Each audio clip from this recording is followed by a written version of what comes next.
Hello, everyone, and welcome to the 2022 Western Showdown, the largest international women's curling event in Canada this season. We're so glad you've decided to join us to see some of the top female curlers in the world participate in this event. My name is Jim Grundy. I'm the branch director of RBC Dominion Securities here in Swift Current. Our branch is not only a huge fan and support of curling in our community, we're so proud to be supporting the Western Showdown for its inaugural year. RBC is committed to working with our community partners to promote and celebrate vibrancy in sport in the communities in which we live.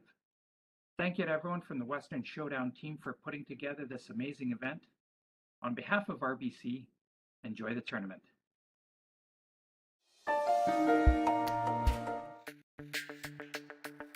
We're for agriculture, for growers, doers, whatever it takers. We're for doing things with purpose. We're for the little guy with big guy dreams. We're for agriculture. We're for you. Nutrien Ag Solutions, leading the field.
Testing. We are live.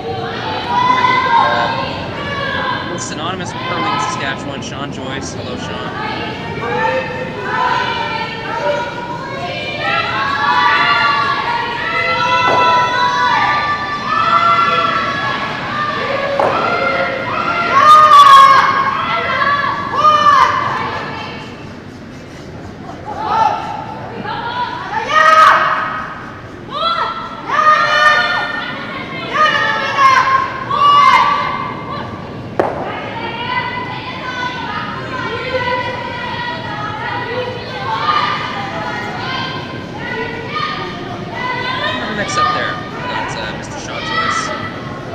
Brigade.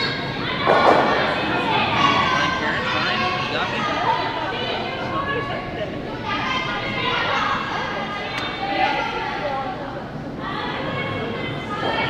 He's running in a second, but take the time now to say hello, YouTube audience, CBC Gem. Thanks for tuning in to some live programming so far.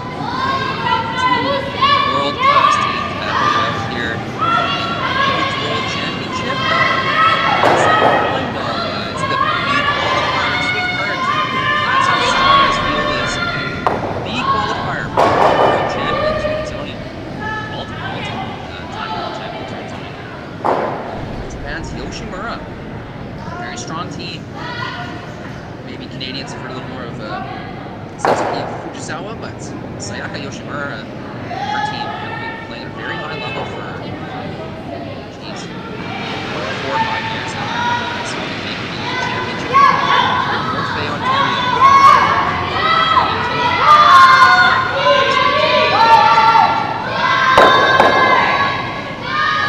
Super strong team, and of course that trademark Japanese cheer and teamwork and support out on the ice, which Japanese teams are very noted to know that body language, that high fives, lots of smiles. Very good example of positive support systems with the Japanese curling program. But their Team Yoshimura is going to have their hands full today with the Tirinzoni team. The B semifinal was a all-Swiss matchup. TV semifinals as well. So Tirinzoni fans was Rafaela Kaiser.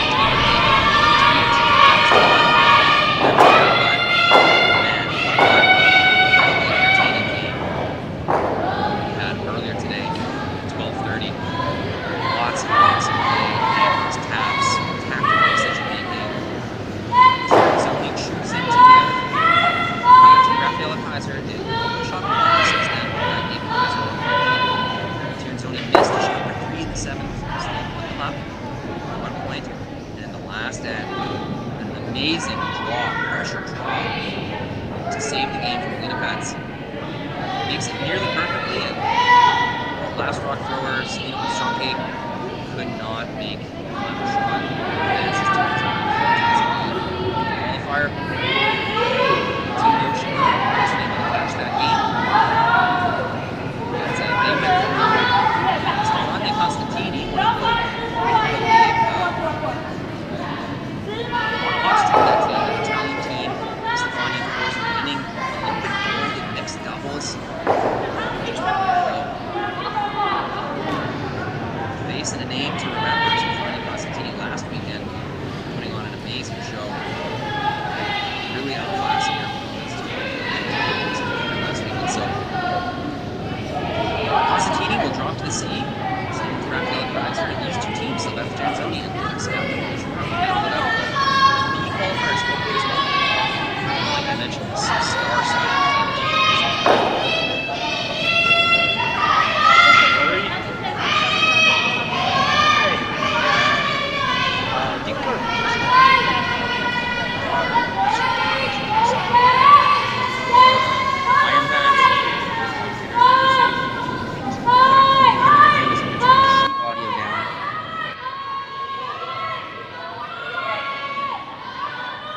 Are you reading that in the comments, or did you monitor that on the YouTube? Both, yeah. A couple of people mentioned in the comments, and I just turned. Thank you very much. It's checked into the YouTube, and it was a little bit quiet. Hopefully that makes a good difference there. I was just telling everyone about the incredible semifinal that we were treated to earlier today. Yeah, that was a great game, and I'm looking forward to this one a lot. It should be just exciting, I'm hoping. Yeah, Team Yoshimura has come a long way. I remember in 2018 or 19 when I was in North Bay, they were kind of the surprise finalists in North Bay. I don't think they won that one. But I remember interviewing Sayaka and second rock thrower Anna Almira, and they were just so excited to be at that competitive level. And I just love to see how good they've made on that. Looks like this first end has ended before I even had a chance to get a pulse on it. a 9-minute end. Yeah, pretty straightforward.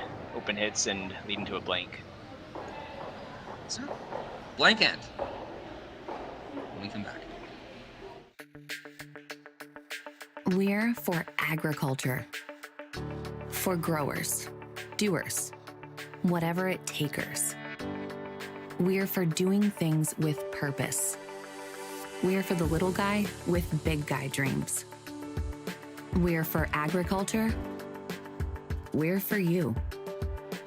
Nutrien Ag Solutions, leading the field.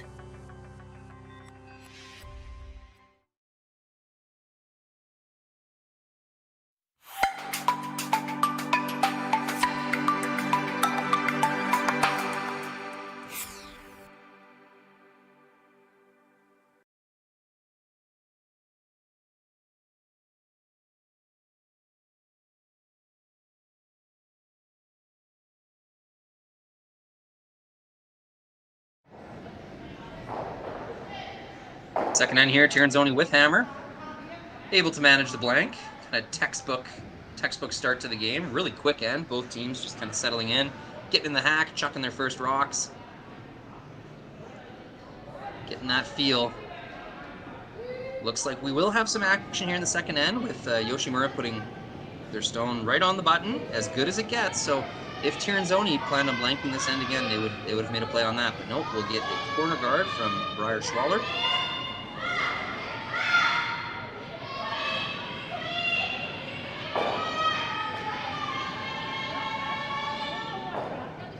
And a tight center guard coming up here for Yoshimura.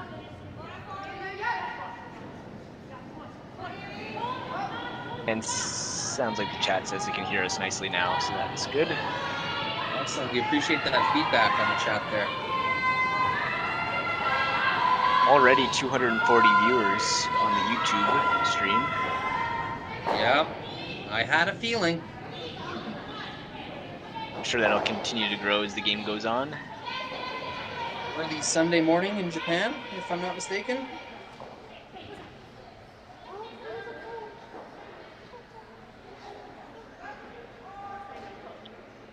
Late afternoon in Western Canada, Saskatchewan time, mountain time, Alberta and Saskatchewan. Early evening in Ontario, wherever you're watching from. Thank you for joining us. We had some folks tuning in from Alaska last time. That was fun to see. Let us know in the chat, where are you watching from? Who are you rooting for?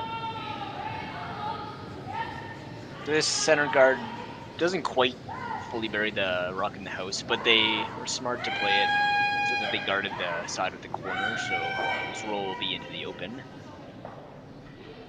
So they do just wick off that center guard and roll through the house. Yeah, those are the worst possible results. You kind of wish you either really got that center guard out of the way or you made the play on the one of the rings. Just that little tick, you're going to get neither result, and it's almost as if they never even threw the rock.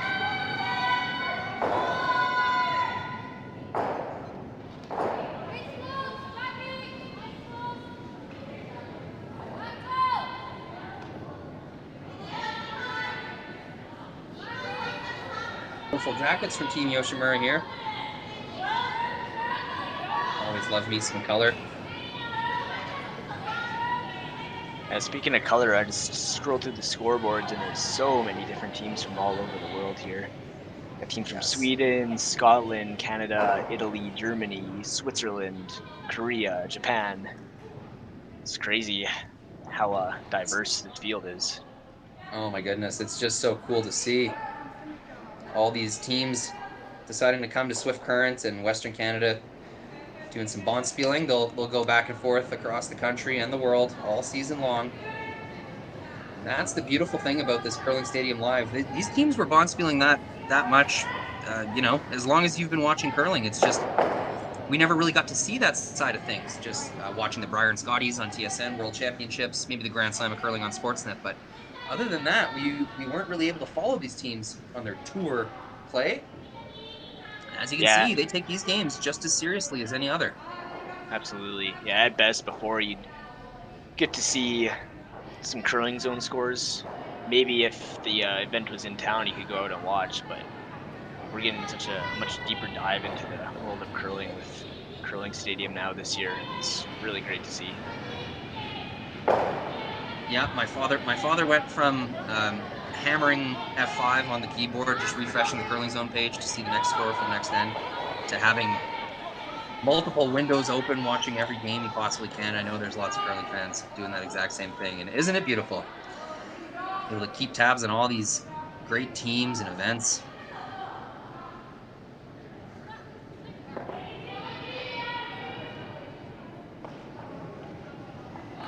Gotta love this call. Coming down the pipe, trying to sneak a rock through this port.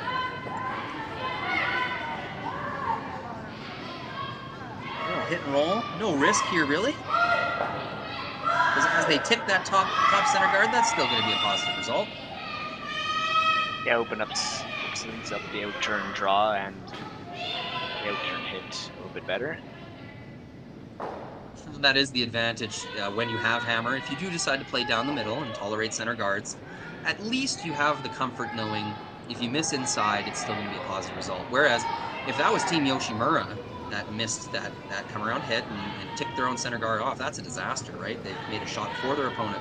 It's just such a difference. It's a heightened tolerance of misses for the team without hammer.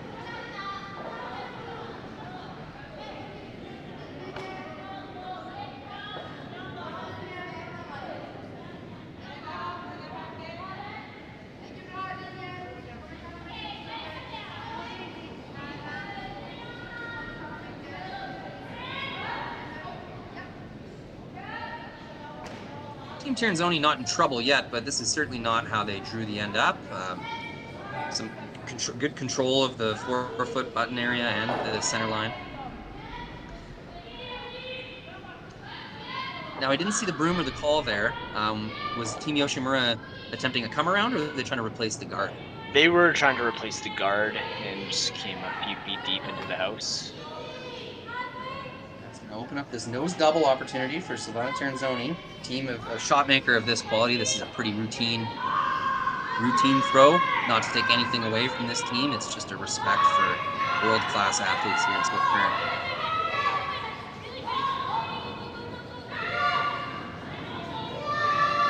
Ooh, a little bit of finish. Oh, it's kind of surprised Team Tirinzoni. They weren't sweeping that very hard into the last third of the way. Yeah, got caught off guard. They do roll underneath the red guard, which could be good. It could be their second point later in the end. For now, they're going to have to figure out a way to get rid of this shot rock on the button after Yoshimura puts up another guard.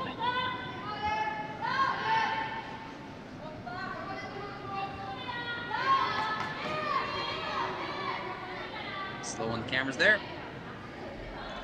Checking up on the chat.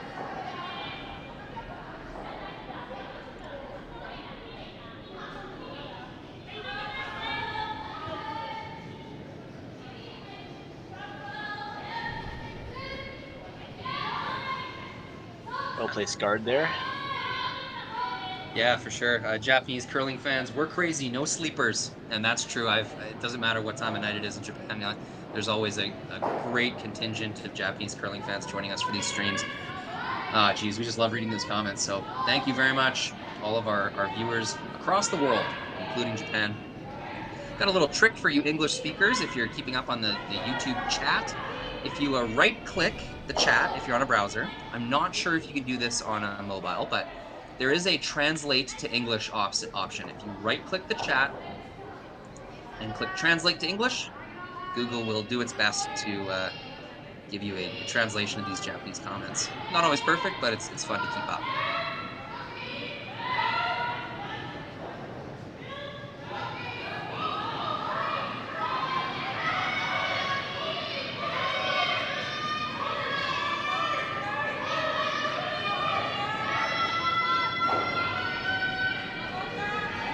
Yeah, I'm just trying to translating the language. Seems to work pretty well. Hopefully there's no mistranslations and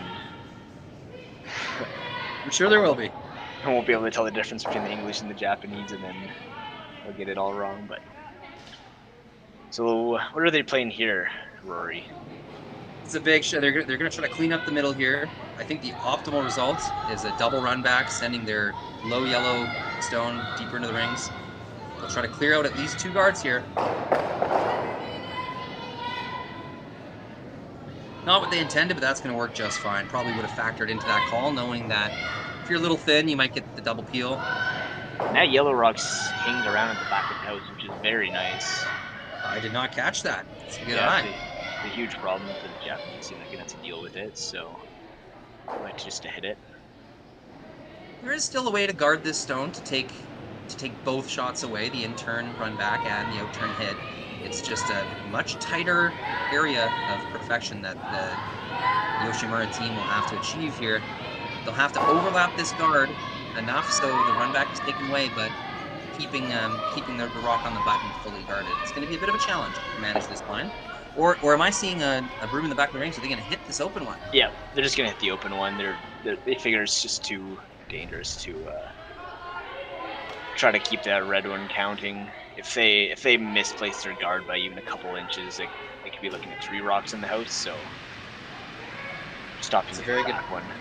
Very good point, Ryan. I think that's something I need to develop a little bit as a skip or as a caller of shots. Sometimes I get a little too caught up in how well things used to be going, and I have trouble letting go that my center guard setup has been eradicated. I might get a little greedy in that situation. This is good, like patience, maturity, whatever you want to call it.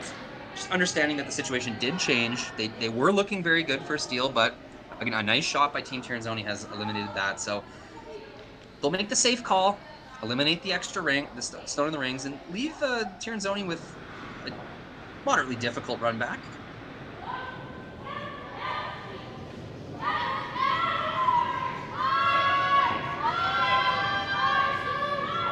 Got a game here in the second end. I guess there's no reason to really go super risky with your strategy. Try to go very hard for a steal. Still a very good chance of a force at this end with 2 Yoshimura stones in the rings, and very likely a double opportunity at the end of this shot, even if it is made.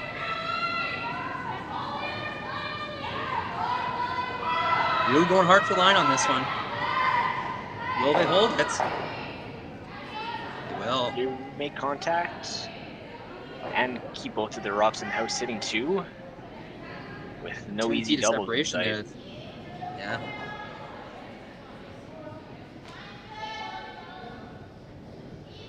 Sayaka Yoshimura going to take 1 shot at clearing these yellow rocks out. A quite difficult double here in the second end. But the results will be very rewarding if she's able to make this. It'll leave 2 Yoshimura stones in the rings, very likely forcing Team Tirinzoni. That is, of course, if she can stick her shooter around. Pretty difficult task.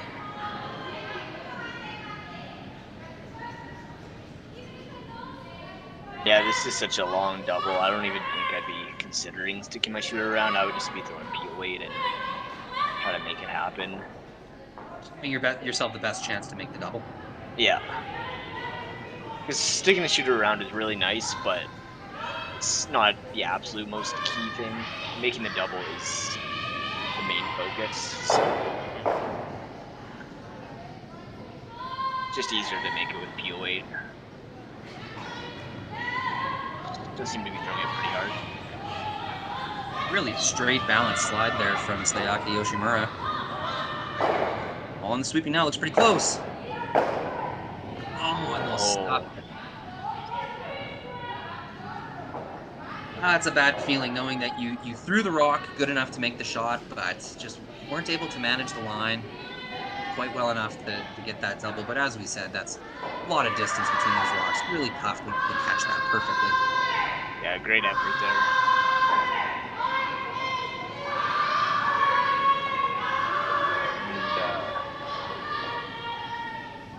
And Team Tirinzoni is going to have a draw to the house or 2. That really nice. Here, go ahead. That back yellow one that just barely stuck around when they played that double peel makes the biggest difference. And if they hit that rock just slightly different, centimeter different, and they don't keep that rock around, and probably just end up getting a blank. Instead, they get a deuce. That's a very good point, Brian.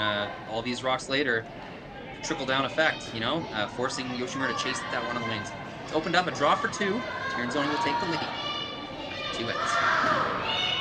We just got our shipment of logos here in for our next event, which is going to be the mixed doubles. As you can see, there's a few of them. There's roughly 20 logos per sheet to be put in for the mixed doubles, along with a couple of extra little dots. But all our logos come from Jet Ice. They are the best logos to put in.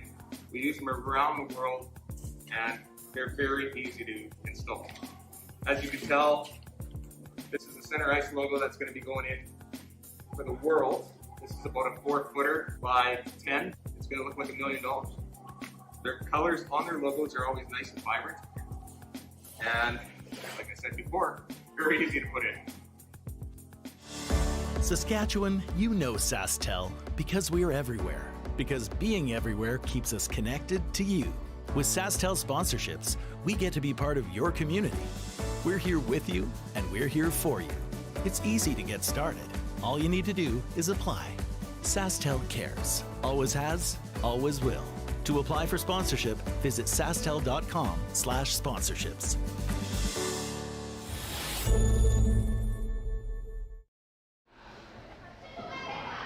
Welcome back. Third end here in the B-Qualifier.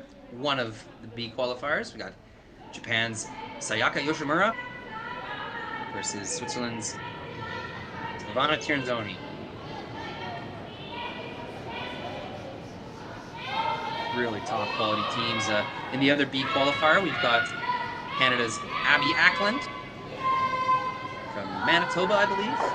Winnipeg, Manitoba, indeed. Third, Caitlin Jones. Playing with that team this year. Playing Yoonjung Kim,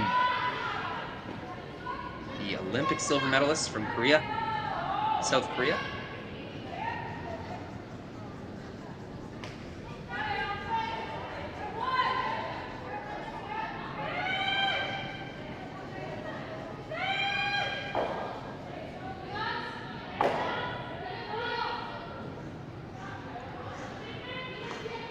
Team Tirinzoni, having taken the 2-point lead, sees no reason to throw a guard. They'll place 2 stones in a row in the top 4. Sayaka Yoshimura playing a delayed corner strategy. Meaning they address the stone in the house first, knowing that they will throw a corner guard on their next rock.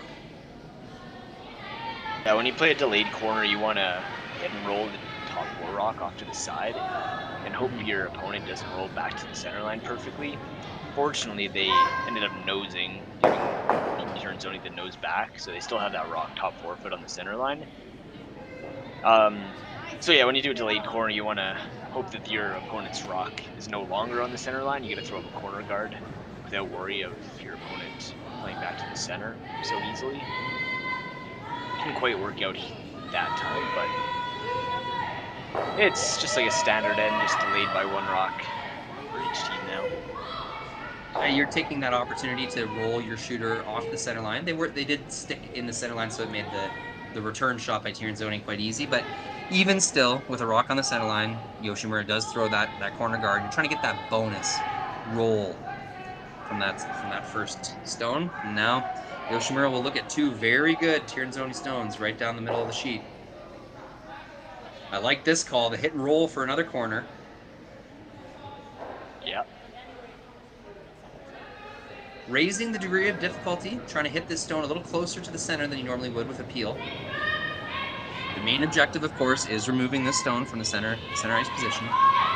Secondary goal, leaving your shooter as a corner guard. They're pretty close here. And some nice up weight from Anna Onidera. Will make that shot darn near perfect. Silvana, liking her shot in the top 4, will replace that center guard.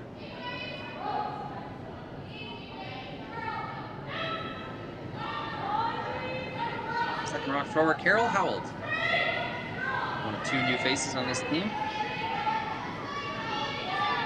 Not a new face to Swiss curling, however. Playing with many other top tier Swiss teams, Vinja Felcher, Irene Shorey. already a pretty storied career for Carol. Just 29 years of age. And the other new face, Briar Schwaller. Partner of Yannick Schwaller. Top tier Swiss curler. I keep confusing Swift and Swiss.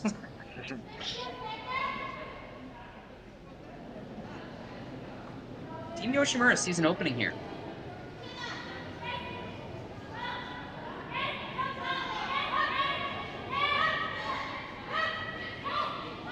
Trying to finesse a shot halfway takeout. I mentioned last time, when you play these center guards, it's really hard to completely bury your rock in the house every single time, but you really want to make sure that you're over covering the side of the corner guards, which they did not do there, which allowed Team Yoshimura to hit and roll under the corners. But they did not kill the yellow Tirinzoni rock on that shot. Leaving an opening. If you're Team Yoshimura, you'd much rather hit on the side that would give you a roll behind your own corner guards. Yeah.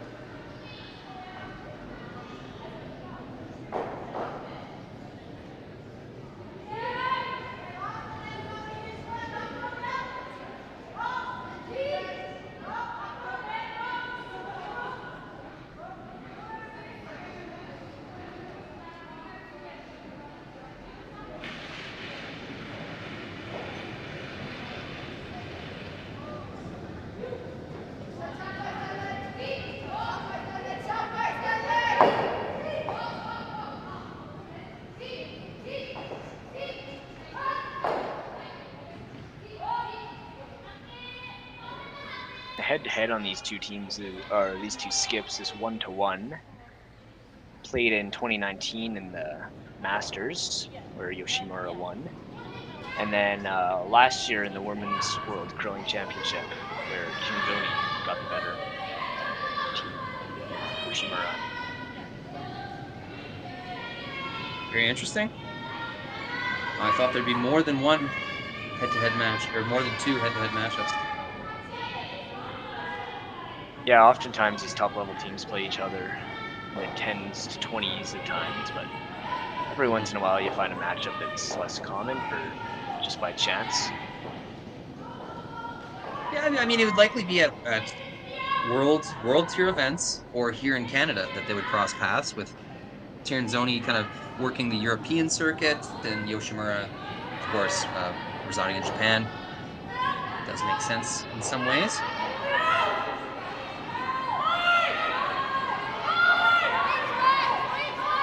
Yoshimura trying to find that magic spot where they're going to be able to create an angle where their stone's going to be tougher to remove. Just haven't been able to make that happen yet.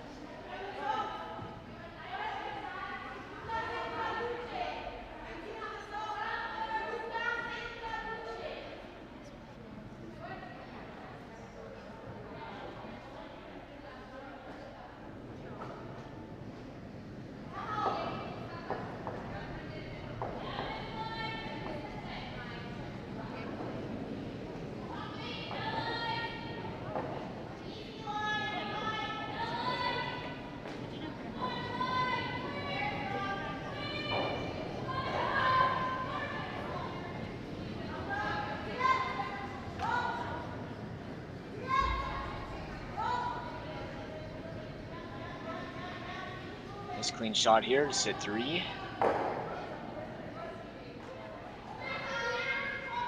Yeah, no reason to be picky about the roll there.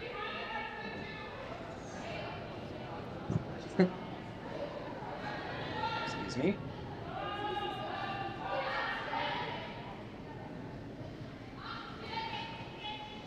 If you're wondering who these voices are, my name's Rory McCusker.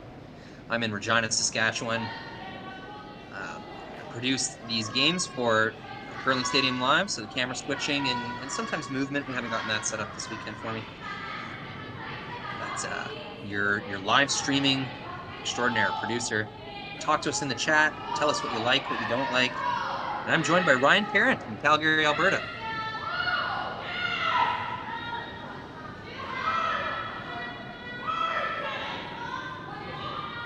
Were we experts? Are we storied curlers? Nope, we're just fans like you. Nice shot there to roll frozen and sitting 1 currently.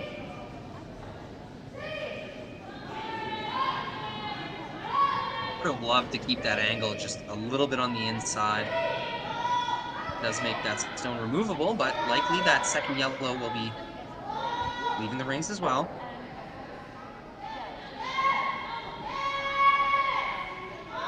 Yoshimura, 4th shot along the wings. Perhaps they're thinking to themselves, how can we count that stone? Seems to be a little forgotten about with all the action in the 8-foot here, but a couple rollouts or doubles made. That stone in the 12-foot definitely in play. Absolutely. Alina's got to be very careful to make sure her shooter sticks around and doesn't leave any easy doubles here. With the weight they're throwing, I'm not convinced that this red rock, or sorry, they're just throwing a draw. That's the thing. They see a good center guard and figure why not use it. Yeah. It is an interesting call though, isn't it, Ryan, in the 3rd end here, up 2 points. Yeah, it is interesting. I quite like it though. I think it makes a lot of sense. Hitting the back one's a little bit dangerous because you're removing that yellow for sure. That is one of the rocks without counting the red behind those corners there. And unless they roll, unless they roll behind the center guard, they're going to leave a double. So I guess you ask yourself, do I have a better chance of making a nearly perfect roll, or do I have a better chance of just drawing a rock in there? Yeah, and even if you make the roll, you're still going to be sitting back house. And with the draw, you can sit top house, which is obviously preferred. Very good point, Ryan. What does your competitive season look like this year, Ryan? Who are you playing with? I'm playing with similar team to last year. Played with John Ritchie at lead. We have Tyler Powell, who's joining us for the first time this year at 2nd, and Zachary Poirier at 3rd in Saskatchewan. And me and Tyler both live in Calgary, and John lives in Leduc, and Zach's up in Edmonton. Oh, very cool. So you guys are able to get together for some team practices and such? Yeah, practice occasionally. Oftentimes we'll practice the night before Barnesfield starts. Becoming more common, yeah, with traveling teams like yourselves? Yeah, it's hard to get together for team practices. We don't want to drive for 2 hours on an off weekend just to practice for a couple hours. So we try to squeeze them in before, or sometimes after an event. If we get knocked out early, we'll do a couple practices after we're knocked out. But that's not ideal, obviously. No, but good use of the time. I've heard coaches say both. I've heard coaches say playing is the best practice, and I've also heard that purposeful practice is key. So it's whatever works for everyone. You definitely need both, I think.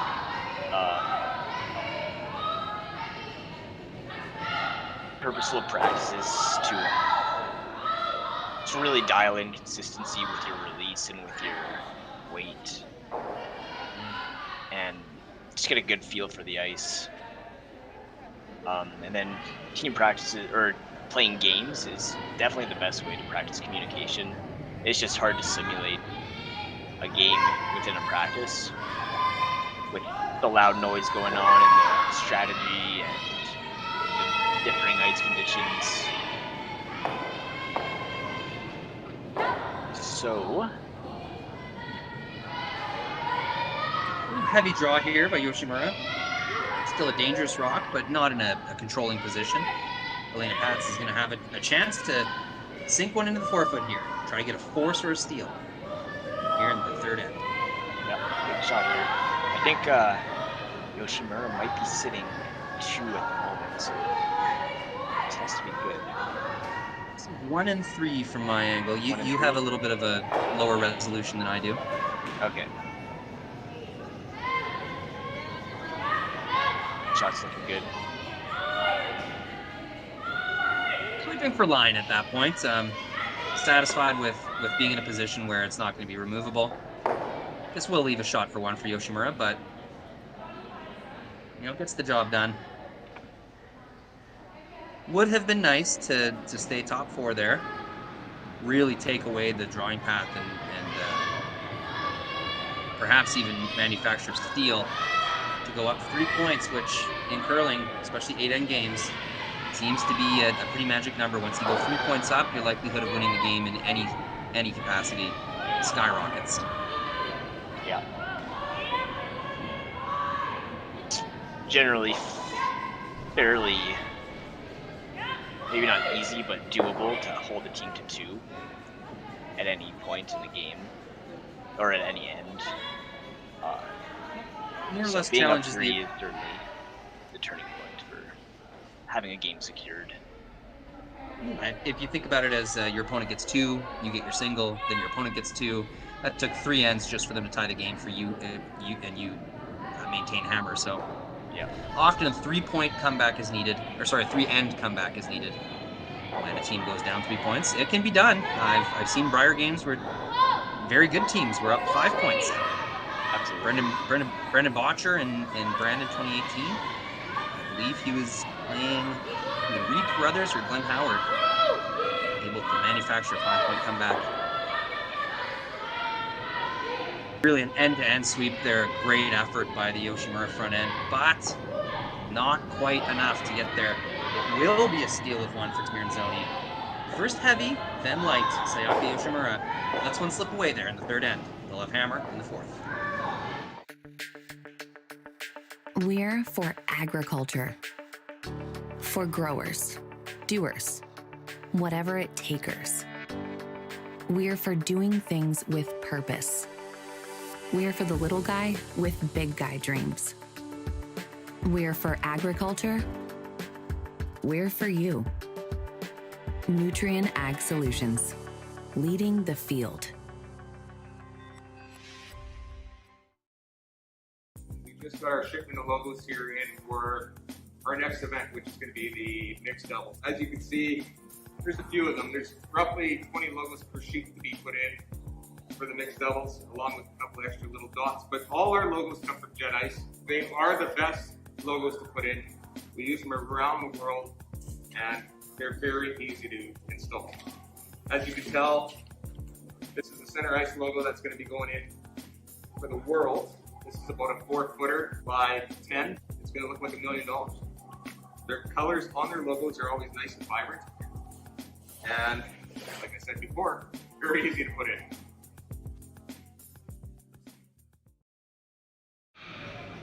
Welcome back, RBC, Dominion Securities, Western Showdown, B-Qualifier, Japan's team Yoshimura, Switzerland's team Tirinzoni. Some good pressure by Tirinzoni in the opening few ends here. Able to blank the first, manufactured a pretty open deuce in the 2nd end. Team Yoshimura trying everything they can to get hit and rolls and frozen tap back scenarios going, but just weren't able to really capitalize on any of their opportunities. Left the 4-foot open for Tirinzoni to take control of, and with a really nice sweep to drag the rock.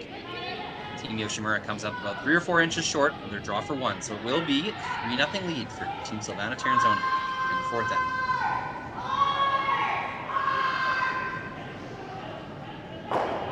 Interesting, a pretty quick game as well, Brian. Each end has been just about 15 minutes long. Yeah, it's nice. Sometimes when there's no time clocks, teams tend to slow way down. Certain teams. And these two are so used to playing under time pressure, though, it's just ingrained in them to play fast. Yeah, you don't want to be thinking about the time clock when you are timed, so it's best to just get in good habits, good time-saving habits, and be confident in yourself. Understand, still go through your processes, of course, but being cognizant of that, I think you're right. That's a habit that's developed, and it kind of sticks with you.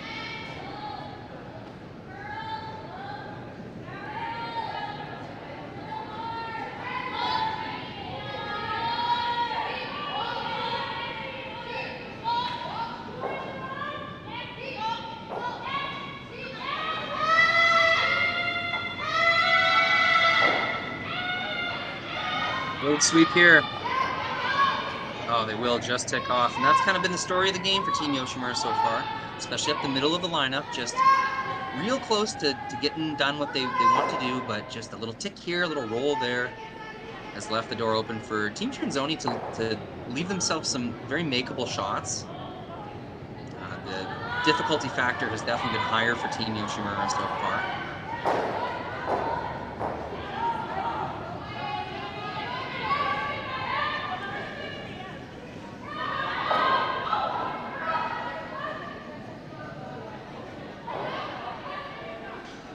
Little greedy with the sweep call there. They're on it hard at the beginning, but realizing that it was not curling as much as they thought, tried to curl it over. They'll leave the forefoot exposed for Sayaka Yoshimura to, if she chooses, to clean up the forefoot, but it looks like they will be making another draw around the guard. No need to deal with this quite yet. Yeah, it's always the question, when do we hit roll, or can we keep drawing around? Because at some point it's just going to be too late to draw around, and you're going to have to make a play on those center ones. But ideally you want to delay that as much as possible, because it's so much easier to make a draw than it is to make a hit roll.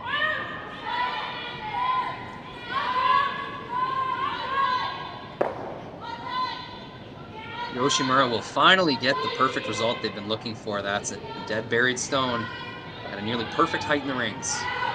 Well done by Team Yoshimura, and it must feel nice to finally get one. Silvana doesn't even consider anything else, just straight to the peel. 3 points. This affords you this luxury of just taking the easy way out. Sure does. Silvana pointing at the boards in case her team didn't know. Hey, I want this thing right out of there. Less guards, the better. Silvana can sense a force, an open force type end building, and is very comfortable letting that play out.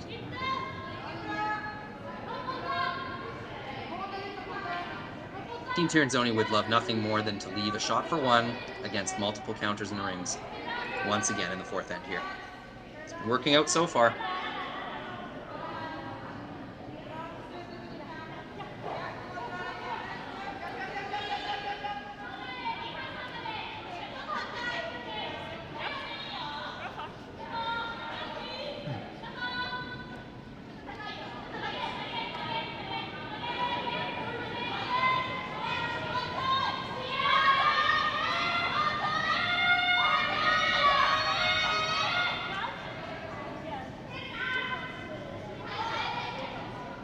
Corner guard leaves maybe just a piece of the rock open.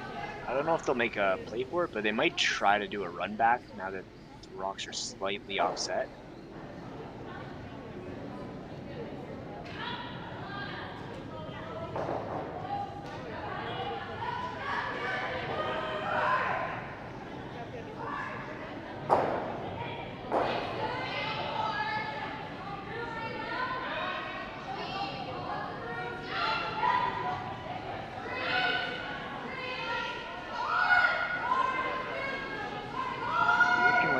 Straight P again. Possibly that. Try to catch that red on the way by. Yeah, they'll want to be careful with how tight they play this. They would hate to nose the guard, give Team Yoshimura another guard to play with.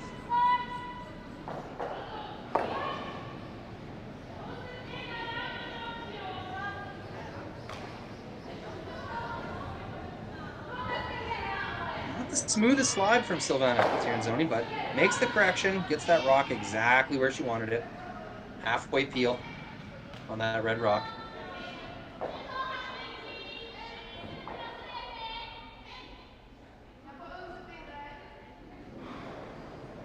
Interesting. They're just looks like they're calling just to draw to the open side. Oh no! Now they're saying hit roll. Okay, I think that makes more sense. I feel like leaving those two yellows again would be a little bit aggressive. Silvana could, like you mentioned earlier in the end. Yeah, like you mentioned earlier in the end, it was always the plan to address these stones in the forefoot. It was just a matter of when. Yeah, I think they. Pretty promising shot here. So that's going to be all right. Of course, it would have been nice to lie too, but you've got some good separation between your stones and the rings. Judging from the overhead, there is an angle for a double takeout, and Silvana Tirinzoni, of course, can throw the rock hard enough to make this, most definitely. The way that the Japanese team was sweeping straight on that rock makes me think they were indeed trying to clear the forefoot, make the straight double. Yeah, they nosed it, and it was about a 45-degree angle on their rocks. Makes it relatively hard to make the double. On the last shot. This one is a little bit more natural double. They rolled it a bit over. Huge shove from Silvana. That had a lot of steam behind it. As you can see, clears 3 rocks out of the rings, or 2 rocks including the shooter. That was some big weights, and you better believe if that hit the rock a little thicker, that double's made for sure.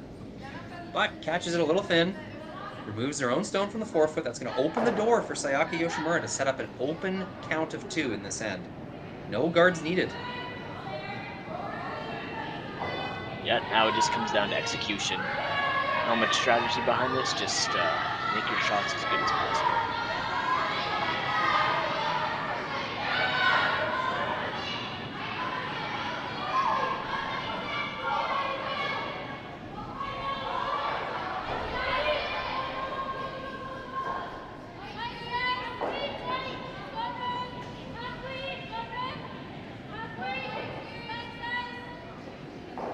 There will be another angle. Lena Pats will have a crack at this fairly natural double. Looks like a thick half or so. Yep, thick half. It's fairly long, but definitely makeable.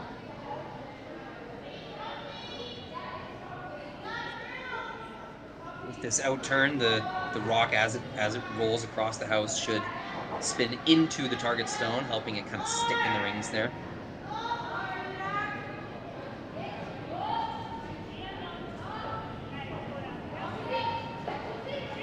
Another big weight shot from Team Tirinzoni, trying to clear the Yoshimura stones. Watch from the overhead. Long roll is needed.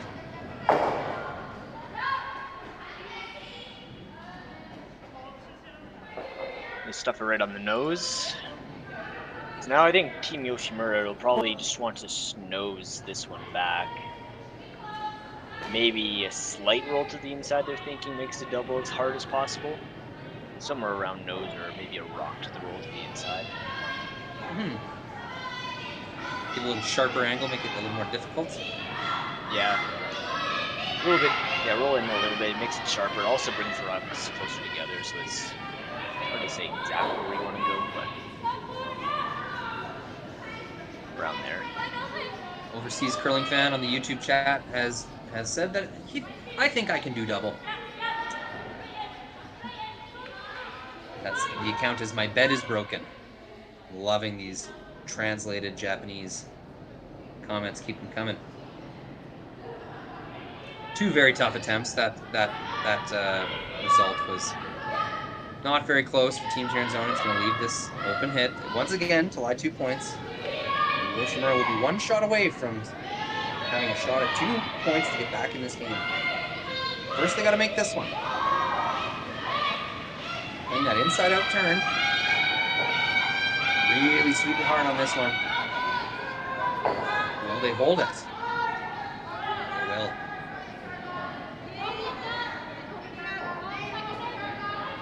As you mentioned, Ryan, it gives that very makeable angle back to Team Tirinzoni. Yeah, now it's about a thin half. But even more distance between the rocks now. You got to hit it very accurately.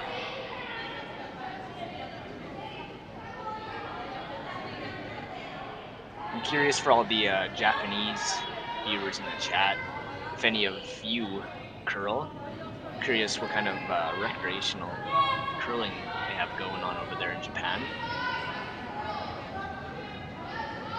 Yes, me as well. This is looking pretty close. No sweep. Across the house double with some weight to spare. Team Tirinzoni, their 4th crack, or is that their 3rd crack at a long double, finally makes it happen. Team Yoshimura trying to position themselves to take away that type of double, but was just not quite able to get their rolls specific enough, and on the last attempt, Lena Pats makes good. Threw the Redstones out of the rings. Will be a shot for one for Sayaka Yoshimura. Take their first point in this fourth end.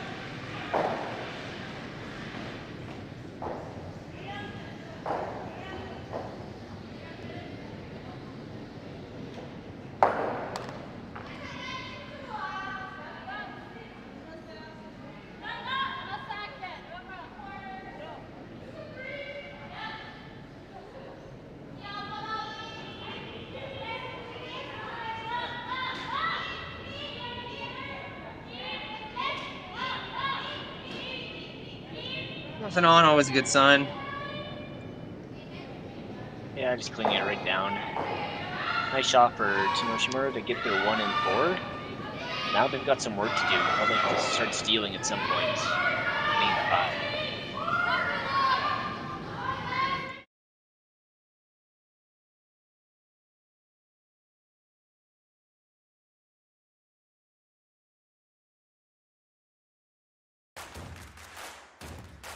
Imagine being able to stream every curling game from every sheet from any event, be it your Wednesday league game, bonspiel, or corporate event. Curling Stadium offers an all-inclusive streaming solution featuring high-quality cameras, ease of use, great reliability, and minimal installation. Offering your sponsors customizable ad space on your streamed curling games and being able to sell video packages to your corporate events for increased revenue. With Curling Stadium, you can stream to any device, be it your mobile phone, tablet, or computer. Push the feed to your desired platform, be it Facebook, YouTube, or any other social media. Curling Stadium is simply the way forward. Where it's commonplace in other sports to televise every game, we want to do the same. Curling is a global sport, and it's time it gets the coverage it needs. Make your curling club the next Curling Stadium. We're for agriculture. For growers, doers, whatever it takers. We're for doing things with purpose. We're for the little guy with big guy dreams. We're for agriculture. We're for you. Nutrien Ag Solutions, leading the field.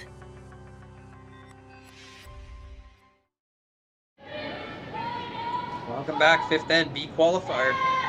Team Silvana Tirinzoni looking pretty good. Up 3-1 with hammer. Sayaka Yoshimura did their best to create the multiple score ends, some corner guards, some hit rolls.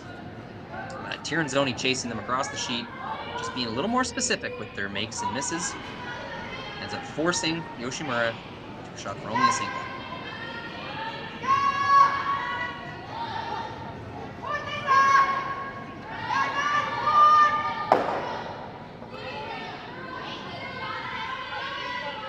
These two teams meeting in this B qualifier.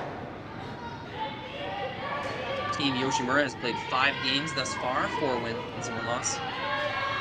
Team Tirinzoni got their loss a little earlier, which means they dropped sooner. Only 4 games played, 3 wins, 1 loss. Something to point out here, I'm seeing on curlingzone.com, your source for all stats, head-to-head, analytics, news, events, you name it. Curling Zone's your hub. Looking at the season statistics for Silvana Tirinzoni, 30 wins, 4 losses in their 34 games played. Similarly, Sayaka Yoshimura, 29 games played, 23 wins, 6 losses. Very impressive records for both teams. Yeah, those are both incredibly good records. Keeping in mind, those are only the tour event that reaches a certain level where it's kept track of. Individual games at their home club or friendly matches against other teams would not be counted in those statistics. These are just in competition, those are the numbers. Makes them even more impressive, really. Yeah, I don't think these teams are playing too many games at their home club this year. It seems like they're permanently out here in the West, in Canada and the States, playing in the World Curling Tour events for the most part, at least. Yeah, it's a good point.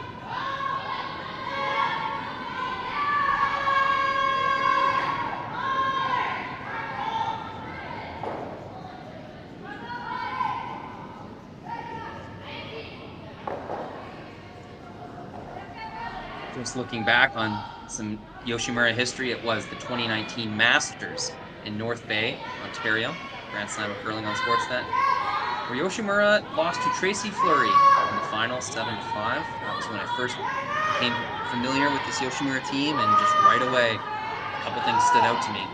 Skip Sayaka Yoshimura's confidence in her draw weight and always saving the end with a shot. The front end, they play a little different order. Just making sure I get the names right here. With Mina Kobayashi skating down and holding the broom for Sayaka Yoshimura, with Kaho Onodera and Anna Omaya sweeping 6 rocks each, even though they played the third and second positions. Okay.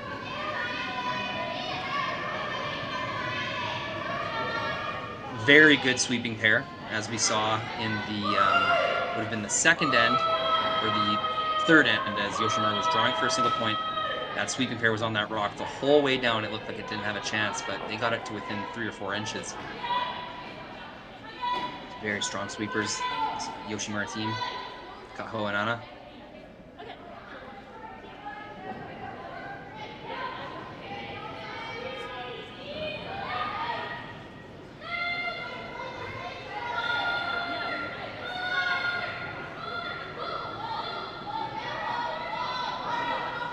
Second rock thrower, Carol Howell. Taking her time, discussing things with Silvana here.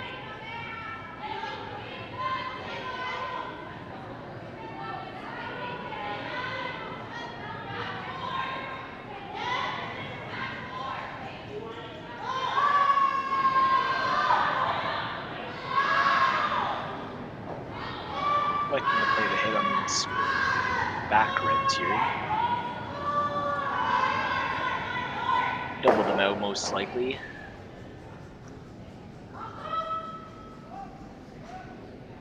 He's got a curl though.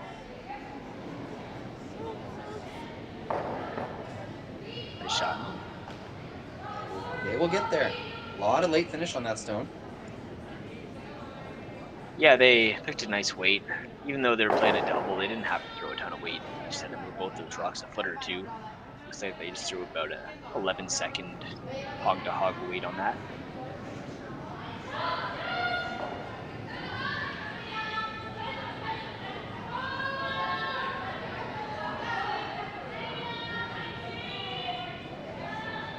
Good opportunity here for Yoshimura to get a rock, either buried or frozen. Looks like she's got to bring one back 4 here.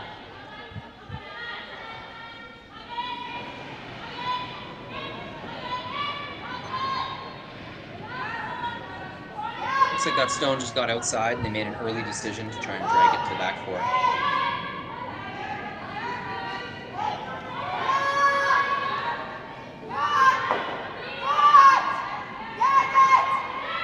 Tirinzoni up 2 with hammer, needs no rocks in the back of the rings, no matter what color they are. Would prefer no rocks in the back of the rings, I should say.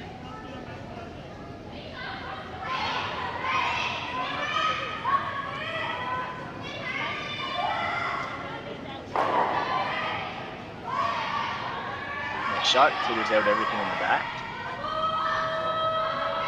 Yoshimura still has the center guard to play with. Well, they will choose to remove this Tirinzoni stone. Just a little surprised by that. I thought they would do everything they could to keep play centered in the 4-foot here, even if that meant taking a little risk here and playing a freeze tap. But they will. Looks like this is ice to remove the stone.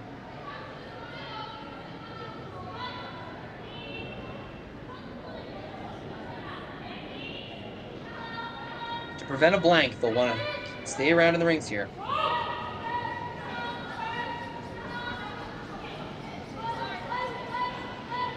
Sweeper Anna Omaya really carving this over. And I cannot believe how far that rock curled. Yeah, they got fully buried on that. Did not think that was going to happen. Even with the Combination of a really backline good weight they sweeping do. effort. Yes. Smart weight and really strong sweep. Gets them the result there.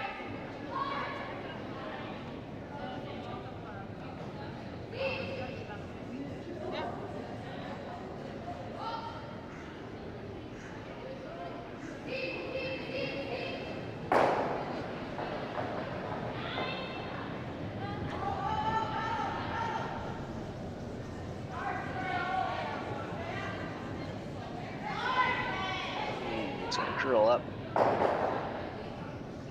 He just Worst touched case the scenario. corner guard and moves it only a couple inches. Still covering almost all of that red one. Really, the only two misses I can think of from Team Tirinzoni this game have been two center guard ticks. One was Briar Schwaller's come around attempt, a hit around the guard attempt in the first end, I believe, and this next one was Silvana Tirinzoni's up weight hit with either peel or a run back. We're not exactly sure what they're playing there, but yeah. It's the only breaks that Yoshimura has gotten so far this game. Let's see if they can take advantage of it here.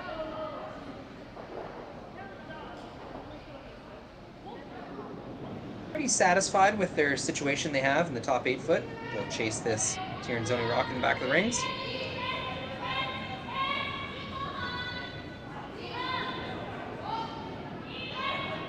Could put the concept of a blank slightly out of reach for Team Tirinzoni. You might see Tirinzoni shift gears here and go for a multi-point score, especially with a roll that good. Yeah. But I expect to see them play a draw here. They still could try to figure out everything, but it's a smart play just to start drawing. It would be very difficult to get a blank at this point.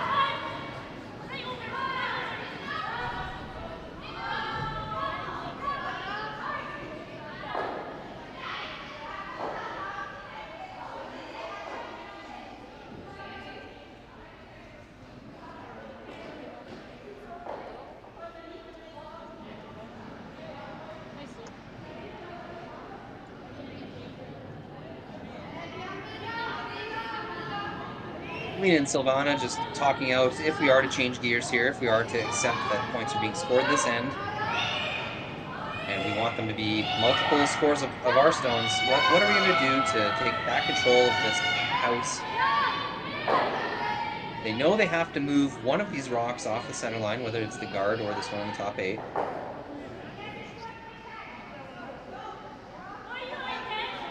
Looking at a soft way hit and roll, you can see Alina signaling, hey, if you get the guard, that's just fine.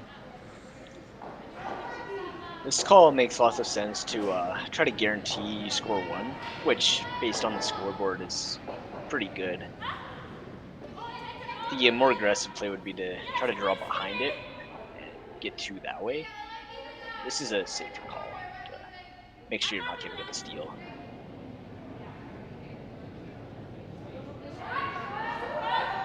They understand what the perfect result will be, but they also equally understand what the acceptable result is, which is taking off the center guard.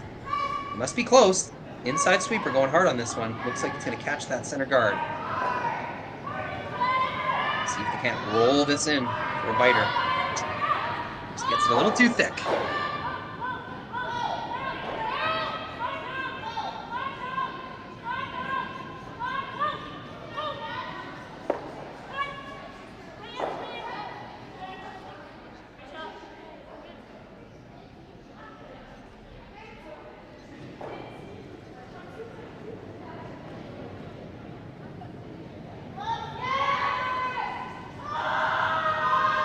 Like how front end comes down, on these relatively simple shots, just to hang around in case there needs to be more strategy discussion, and then once the shot's decided, they go down and clean the whole sheet. It's like one of them takes hogline to hogline, and the other one takes hogline to hack. Just decrease the chances of any kind of picks happening. And all team members active. Just supporting, doing whatever they can. Their role on that team.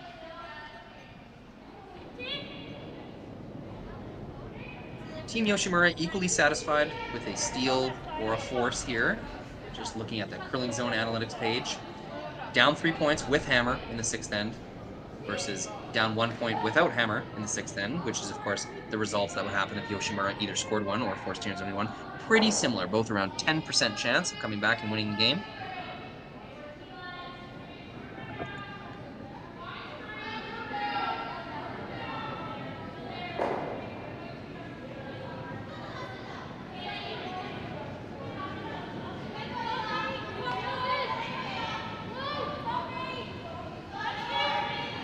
Signaling for a tight guard here.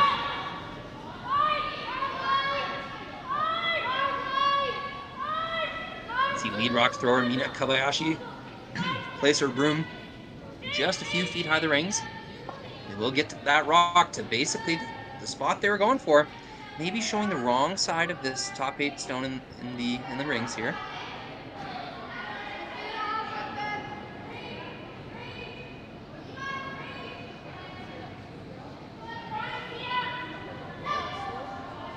Tirinzoni looking at the exact same situation they had in the shot earlier. With only 2 stones remaining, I would expect they'll definitely play a draw now. Maybe a draw to the back one, possibly.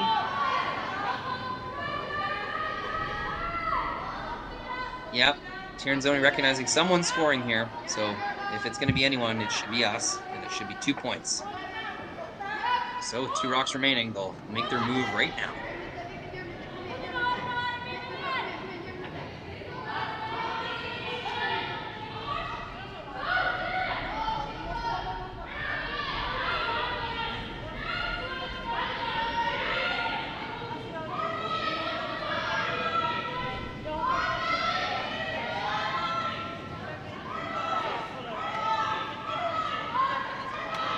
Sweepers on this one right away. This is pretty wide.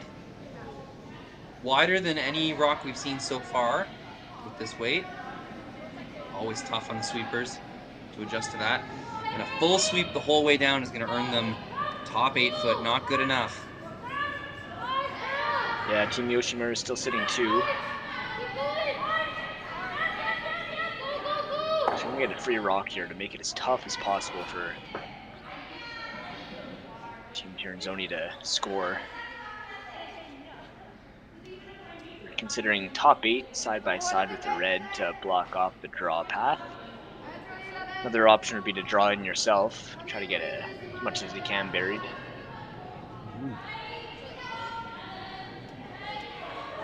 Well, I wonder what they think about that wide intern path that Tirinzoni just took. I wonder if Team Yoshimura is thinking to themselves, hey, let's make them throw way out there again. That seemed to be kind of tough to judge. Yeah. On the other hand, they could be thinking they just gave them a look at it, and so Team Tirinzoni might make good on their second crack at that. Yeah, that's why I'm thinking maybe try to draw to the button yourself here and just tuck a piece under that red one. Kind of force them to play a backline weight kind of shot rather than a straight draw. You're right, like you don't want to leave the out turn draw because it's just the most open path. You don't want to leave the in turn draw because they just threw it, so they can play hit instead maybe.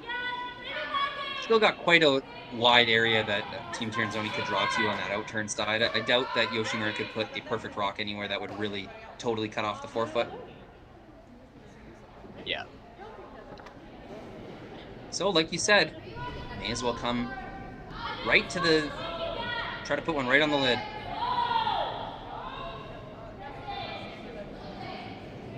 With Tirinzoni throw against 3. Definitely opening up possibilities here, Team Yoshimura. Sayaka Yoshimura's last rock in the 5th end. Trying to fight back. Down 3-1 without hammer.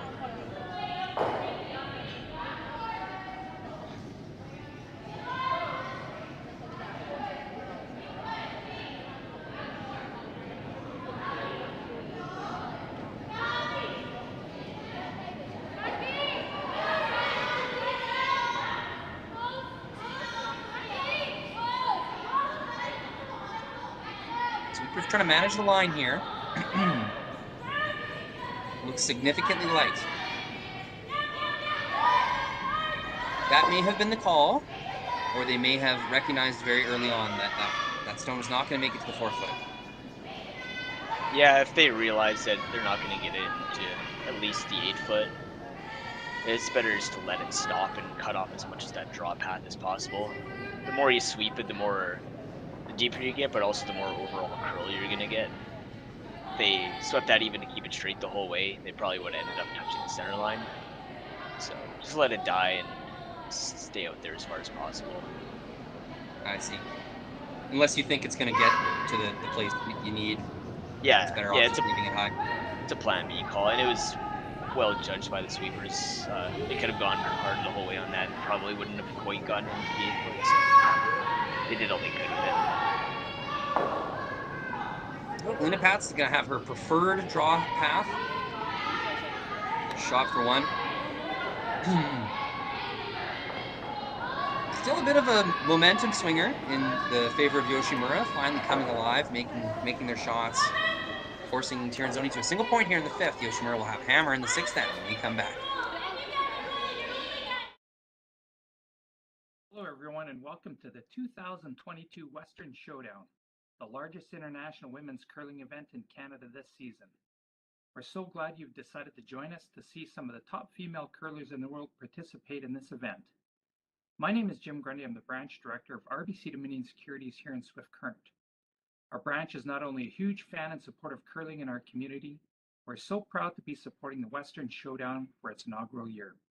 RBC is committed to working with our community partners to promote and celebrate vibrancy in sport in the communities in which we live. Thank you to everyone from the Western Showdown team for putting together this amazing event.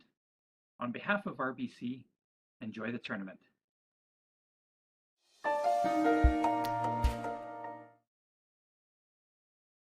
Had some questions about if our houses are painted or they logo. Our events are always painted houses, but in the future coming out, I'm pretty sure we're going to be going to all logo houses. They're a great revenue source for any curling club. You can get your advertisements on there, and usually after the first year, the houses are paid for. It's all free money for you.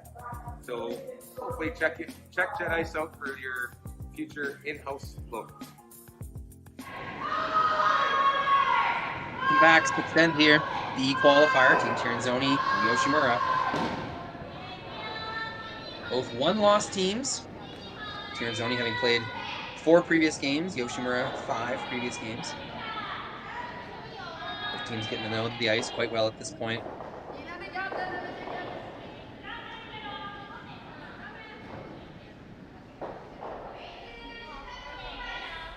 Team Yoshimura is going to try really hard to get probably a 3-ender here, ideally.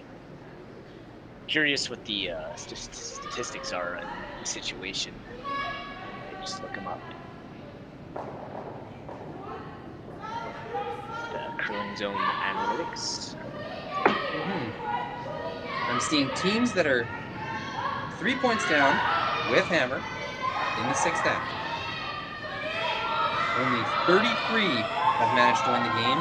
421 end up losing the game. That makes 7.3% chance of victory according to the field average. This is a sample size of 4,850 in games tracked.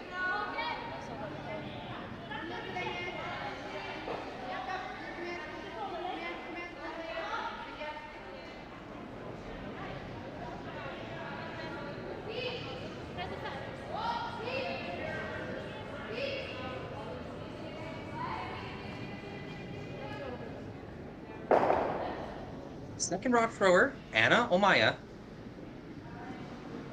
being asked to make a soft weight hit and roll. It's going to be absolutely critical for Team Yoshimura to keep all of their stones in the rings.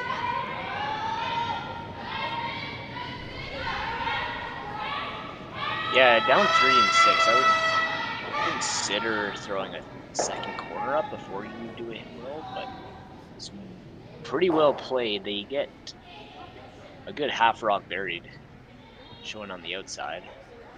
Superb shot there, Anna Omaya.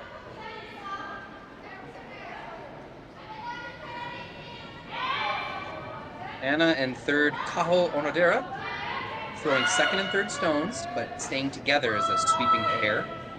Lead Mina Kobayashi, skating down to hold the room for skip Sayaka Yoshimura.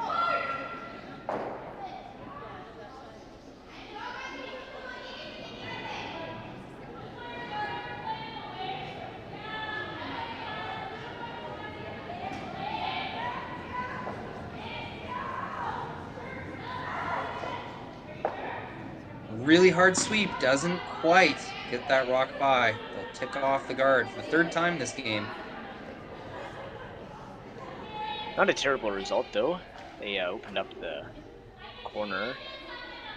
For the moment, this red is in front of their yellow, which might not be a good thing later on, but for now.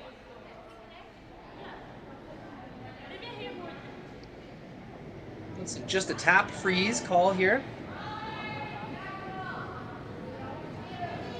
Needing multiple points, 2 or more. Team Yoshimura will be taking a little more risks, tempting some misses from their opponent. In general, just trying to place their rocks in front of the opponent's rocks, making them more difficult to remove, more complicated to manage. All of these things.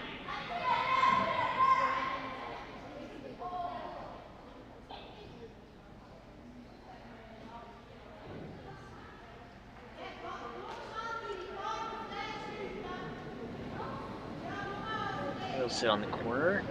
I think for the rest of this end, Team Tirinzoni is just going to be hitting everything in sight. I might be mistaken on this lineup. That was the third rock thrown down this end by Team Yoshimura. And that was Kaho Onodera throwing. So I think we had Anna Omaira throwing lead rocks. But Mina Kobayashi throwing third stones. Oh. Perhaps I've not been paying attention. Yeah, Kaho Onodera definitely at second position here. But Mina is holding the room for skip stones, correct?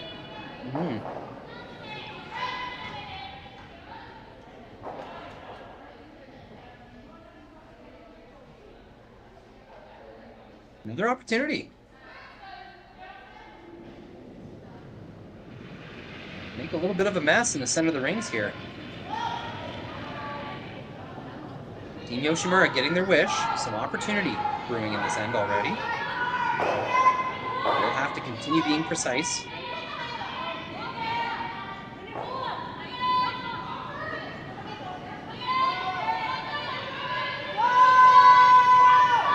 Another big sweep to get this to curl.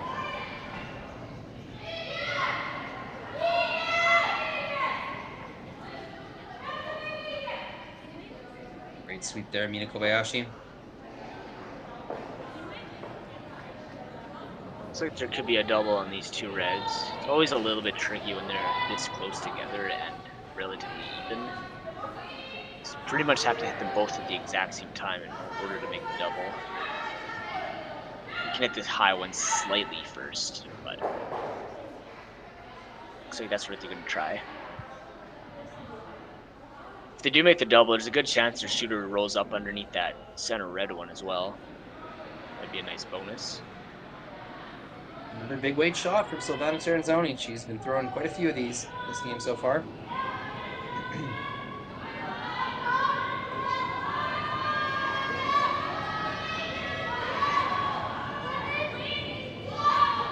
Carol Howell on this the whole way.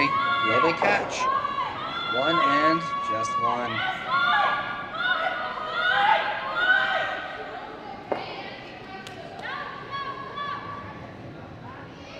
Can you tell who shot now? Looks Well, like Sayaka's having some trouble, so I certainly can't. Oh, she does Tapping say at the Yoshimura.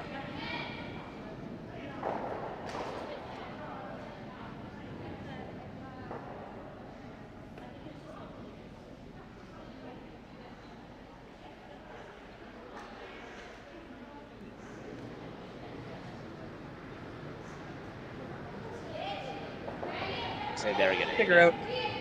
Yeah, just trying to figure out how they're going to make use of this rock behind the tee line and the low Yoshimura guard, which will likely be available for promotion at some point.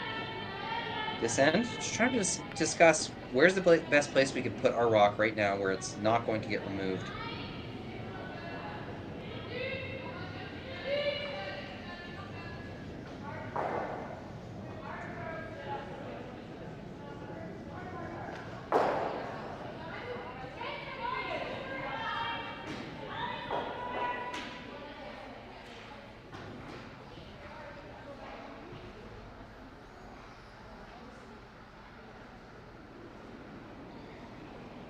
I'd probably be playing freeze down to that back for red or back for yellow rock. You just bump it an inch to guarantee that you sit here. And then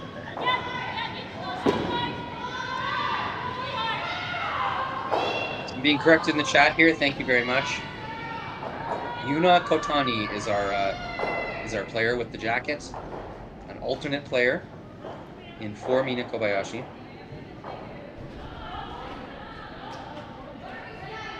Yuna Kotani, a newcomer for the team. Thank you, Daphne. Thank you, Daphne. And my favorite, my bed is broken. Appreciate that.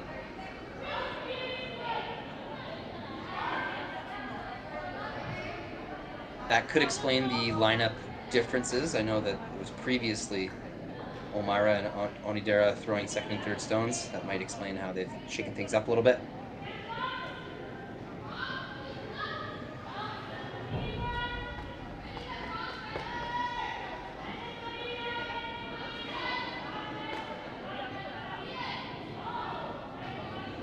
Discussion here. Trying not only to plan this next coming stone, but the rest of the rocks for the end. Trying to work through the possibilities, how their strategy could be countered by Team Tirinzoni. Just trying to consider all options here.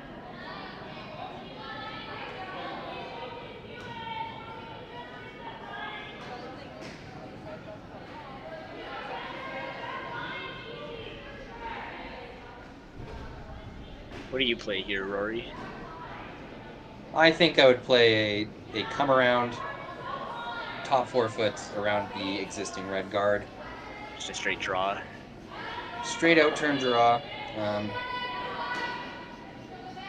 Yeah, I think that's my play. Yeah, I like that. That's what they're deciding on too now. I don't want to come too deep and leave an angle on this intern side. The yellow-red angle very much favors Team Tirinzoni. That rock in the top of the 8 foot. It's got nowhere to go but back onto Yoshimura stones right now. You don't want to make it 2 that it's going to be able to remove.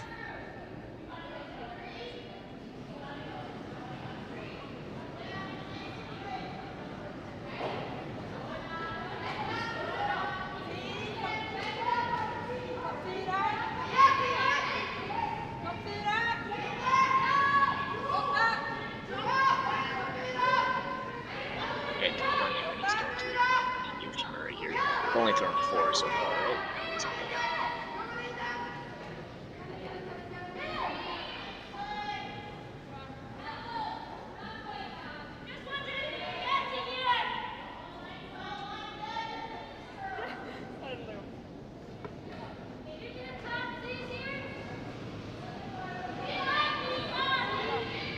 This is Yuna Kotani, the newcomer to this team. We will have to update our lineup.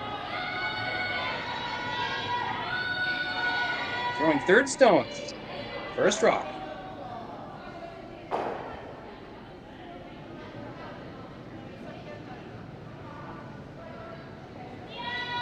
Placing the broom up front for visibility. It will be a draw around the guard.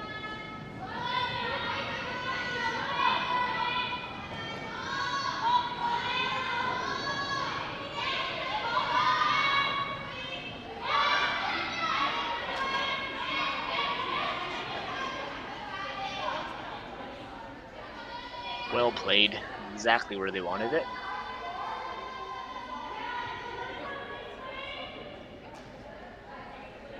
I'm just wondering now if do they have enough of that yellow rock near the center line to play the intern, squeeze by that red guard, and make the red double? They might. But it might be a little bit too risky. Just take the open hit. You're up 3. Yeah, if you ever remove your own stone, leaving Yoshimura counting 2. Yeah, or the guard. Gets Sure. it wider, tight. Don't get any reds out. Don't be right, that'd be a very, very good result. Some more weight from Silvana Tirinzoni.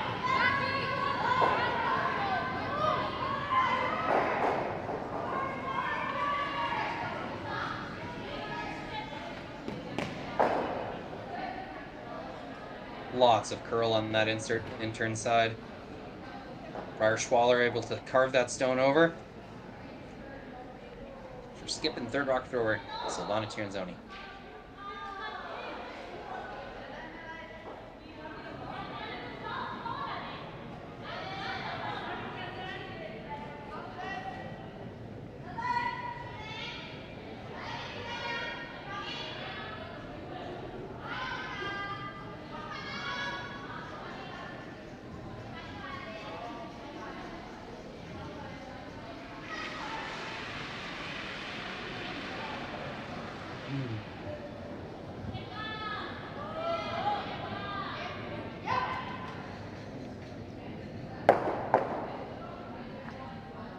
Couple options here, like, but first thought would be just to hit the back one and roll under the centers. It's a 2, but Team Tirinzoni has such good control over that forefoot right now. That one yellow in particular near the center line, they can tap it back, run it back, do anything they want with it. So Team Yoshimura is thinking it's still second rock. They have time to get the shooter counting. Maybe they just hit and roll for now on that top one. Roll either corner frozen or center. But they changed their mind and they're going to pick up that one. No, but I see your idea there. It is a Playing concerning those looking rock, that yellow one. Yeah, the 2 yellows on the left-hand side there. Very tough to play those without leaving a double right back. So they'll prioritize counting stones in the forefoot.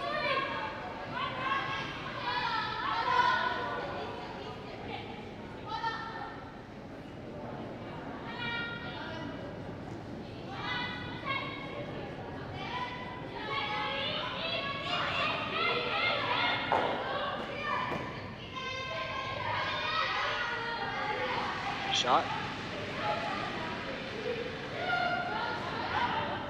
Now Team Tirinzoni can play the run back, play it safe, or they could try to tap that yellow one to frozen. The way the scoreboard is, they look pretty confident with the run back now. If they hit it right, they could get all 3 reds out.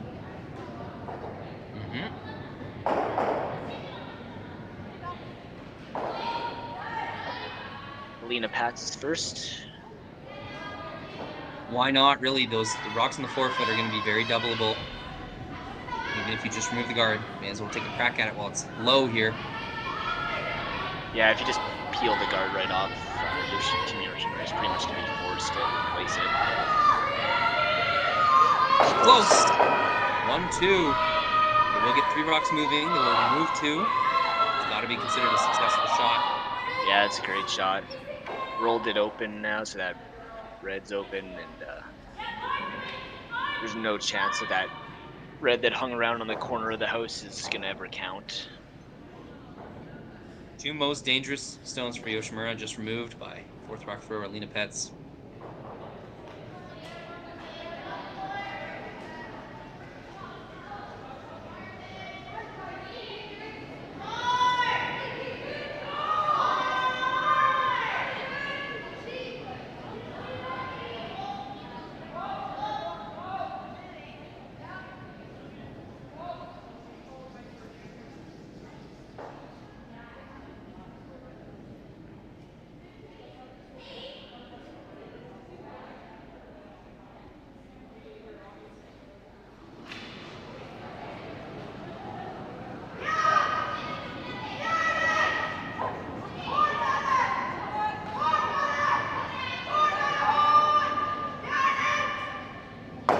Sayaka Yoshimura trying to manufacture a multi-score end.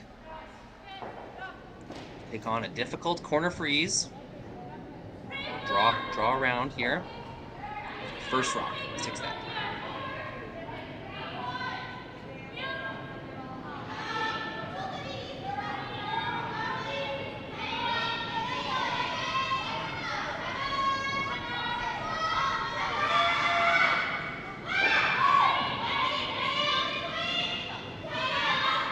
Sweeper's working on this one the whole way. Looks pretty good.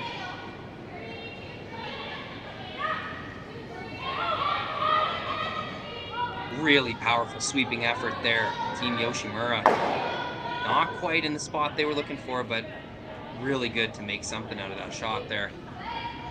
Yeah, it's too bad. It just came up 2 inches light. And after Alina Pets removes this shot stone, I don't know if there's going to be much of a shot for 2 available. No, they were really trying to get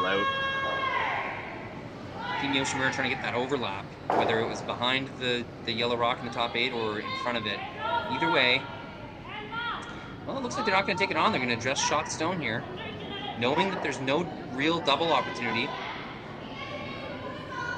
Yeah. Team Tirinzoni looking to lie 1 and 2 here. Yeah, Team Tirinzoni realizes, I think even if they roll out of the house, there's just not going to be a shot for 2, so there's no point in playing the double. Just take out the shot rock and you're happy.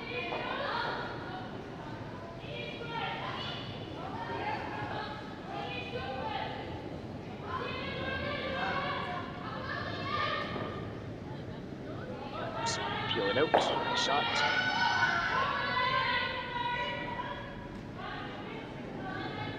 Well, if there is a chance for 2, we will see Team Yoshimura take it on. Down 3 points, time just running out on taking singles. They'll have to try and manufacture a 2 here.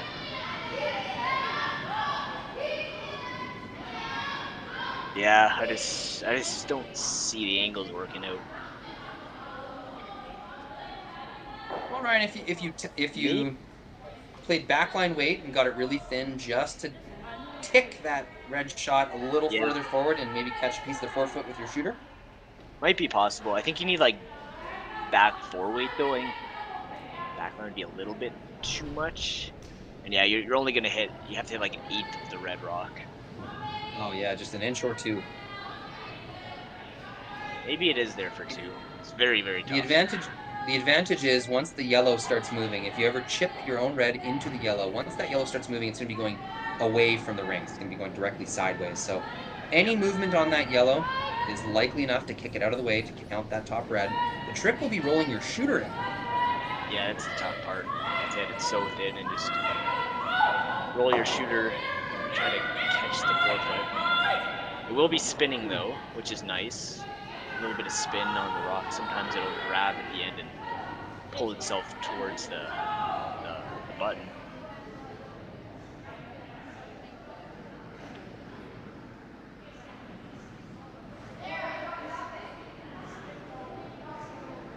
I do take it back though. I think there is a shot for 2 here. It's just very, very difficult. Yeah.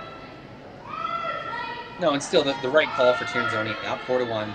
No point in getting silly.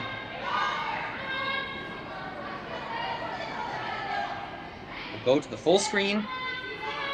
Zoomed in angle here. See if they can get the movement. Sweeping straight right now. It's close. This is close. And she makes it. Yeah. Saw it. Perfect. They made it. Another end-to-end sweep by front end. Anna Omaira and Kaho Onodera. Really nice to see Yoshimura bounce back there with a big score of 2. Puts this game back in reach. Tirinzoni will have point and hammer when we come back. Hello everyone and welcome to the 2022 Western Showdown, the largest international women's curling event in Canada this season. We're so glad you've decided to join us to see some of the top female curlers in the world participate in this event. My name is Jim Grundy. I'm the branch director of RBC Dominion Securities here in Swift Current.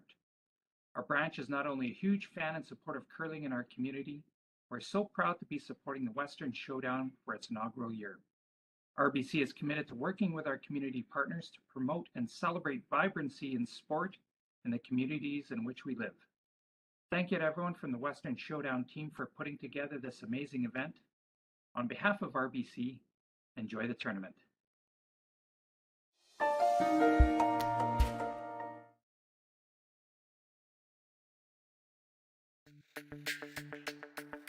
We're for agriculture, for growers, doers, whatever it takers. We're for doing things with purpose. We're for the little guy with big guy dreams. We're for agriculture. We're for you. Nutrien Ag Solutions, leading the field.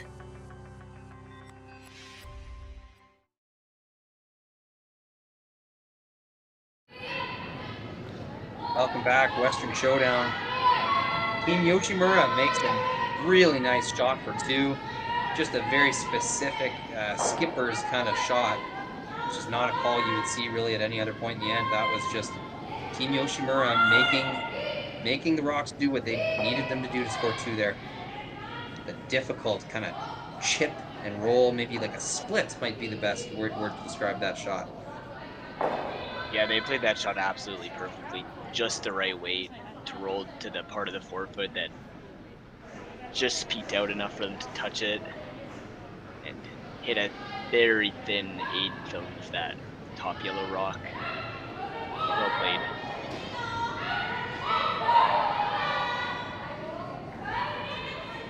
And the YouTube chat absolutely loves it. Yeah, YouTube chat popping off.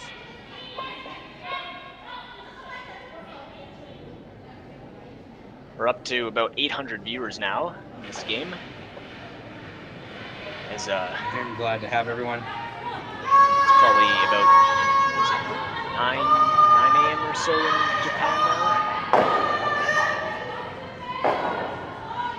Yeah, 9:10. So our Japanese fans are waking up to an exciting game. Oh, they never sleep.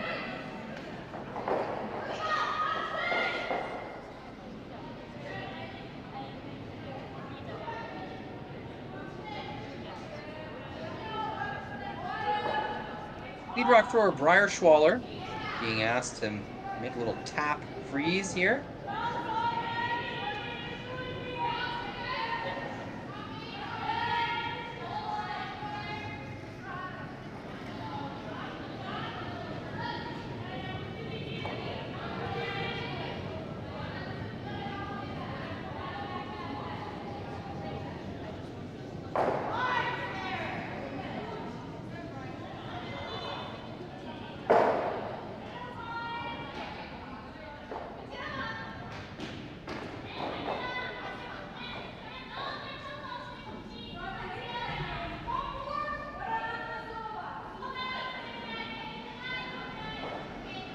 Interesting angles taking shape here in the rings. Team Yoshimura will be careful not to set these stones up to be very easily removed. Team Yoshimura will want to take advantage of as many rocks in the rings as possible.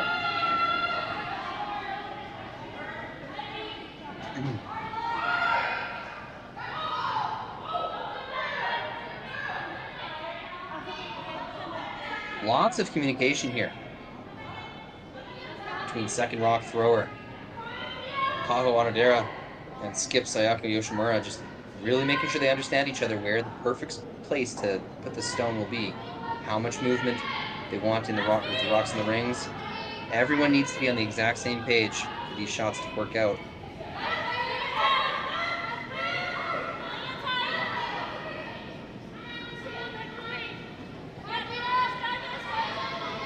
Trying to get some late finish here.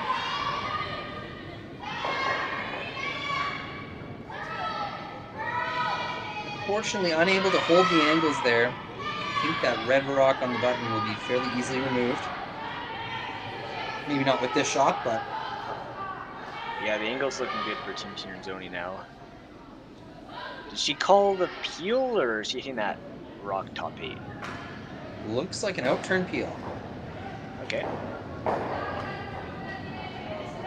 Yeah, center guards are not going to help Team Tirinzoni control this end, so with their first available rock to do so, they will take it off. Yeah, pretty much anything is good here as long as you're not giving up more than a steal of 1 for Team Tirinzoni, so just open as possible. It's good. Probably ideal is they get a blank or a deuce out of this end. Knowing a force to 1 is really not that bad either. Yeah, force is sets you up to have hammer in the extra end if you end up giving up 2 points in the 8th.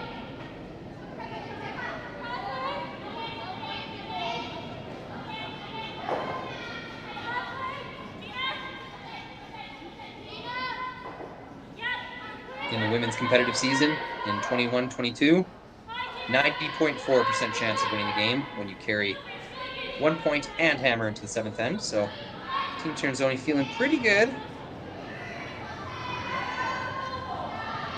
Those odds drop to 75% if they end up giving up a steal in the 7th end. What about if they get forced? 1 point. Drops them down to 82%, or 83%, I should say. So Yoshimura would be very happy with the force.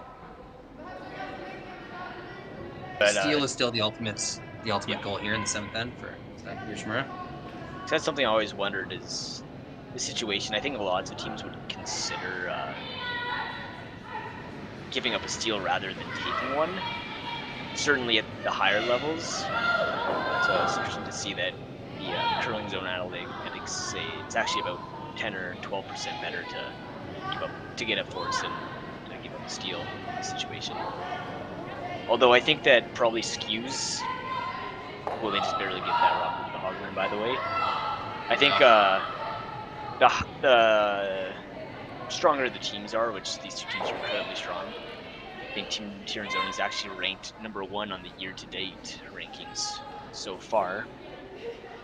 The stronger you are, the easier it is to prevent steals from happening. So perhaps for stronger teams, it is still a consideration to be tied with hammer in the last end versus up 2 without. That's a very good point. It's a good observation. In the high-end men's game as well, we see teams really throw analytics out the window when they're playing a Kui or Gushu tier team. Yeah, playing teams like that. It just feels so hopeless trying to steal, right? Exactly. I've seen teams give Kui points in the 7th end, purposefully give Kui a point, just to maintain hammer, just to maintain the possibility of some kind of hero shot at the end of the game with those teams, like you said, playing the top end, which Team Tirinzoni and Yoshimura both top end teams in the world. It comes down to what you think your opponent is going to be strongest at.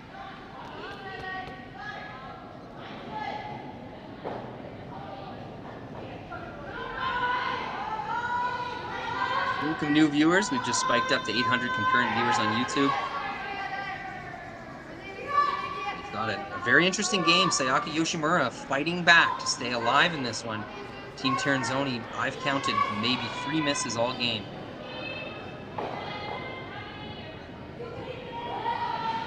Nice shot there. Yep, stacking up some dangerous angles in the top 8, top 4 foot here.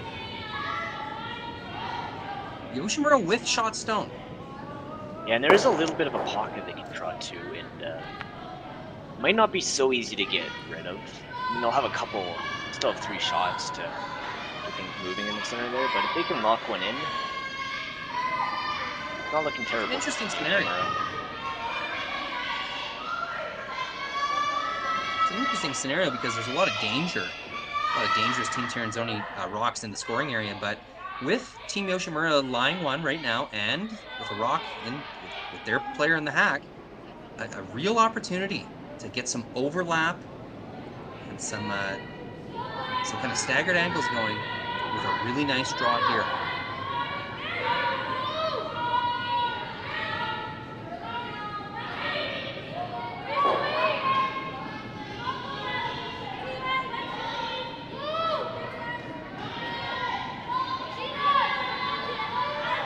Third rock forward, Uni Patana. family member on this team.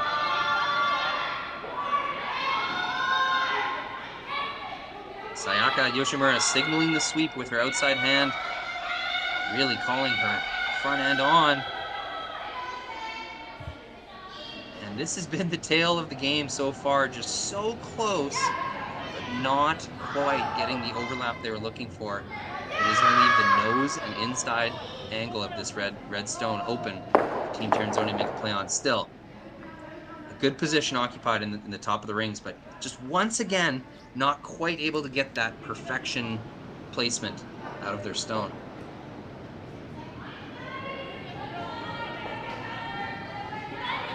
Yeah, I think for now it's not perfect, but just good enough that it's not. Team Tirinzoni doesn't seem to want to try to hit that top one. They have to get really close to that yellow rock in order to make the double. And even if they make that, I don't think the top red goes out of the house. It probably goes into 8-foot or something. But if they ever like touch their yellow one first, that could be really bad. They might just like tap that red one straight back and make the into that pocket you had mentioned. Yeah. So it's a little bit scary to play that. And of course, if you're ever on the high side of that red one, then you might just jam it on your yellows too. So.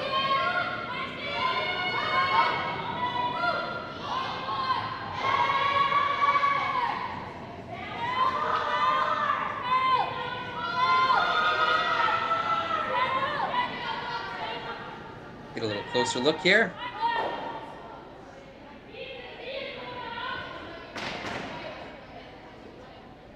Closer look at the puzzle Team Tirinzoni is trying to solve.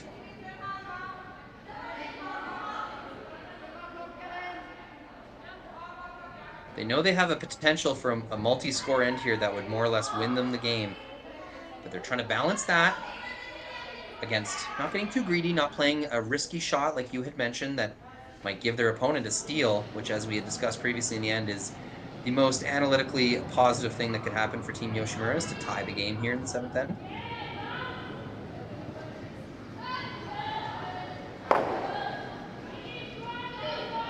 Lena keeps signaling at this red double. She thinks it's there.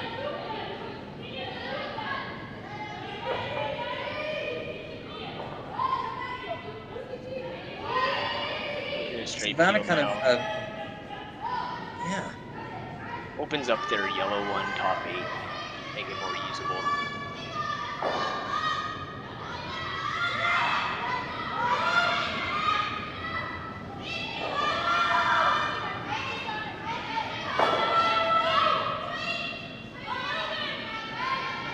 Split peel.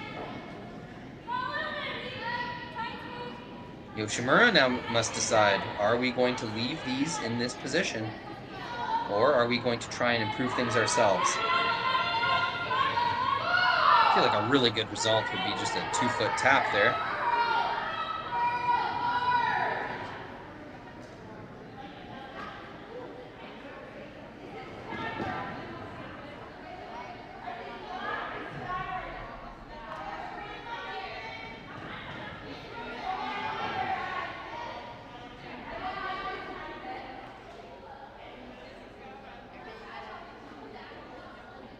Like the jackets going on for the front end of Team Tirinzoni there. Game slows down and they start sweeping left and like, oh, it's getting kind of cold now. Gotta bundle up.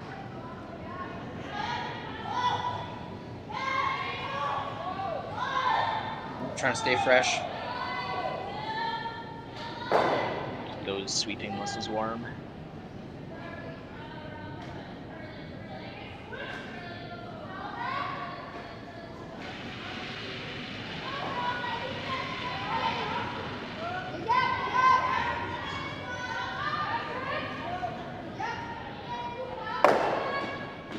Viewers, keep spiking. Thank you to everyone sharing this game on your social media, texting it to friends and family members. Hey, that's how we're going to grow this streaming platform and get even more games going for you, even higher quality. So everyone sharing this game on YouTube or Facebook or CBC channel, thank you very much.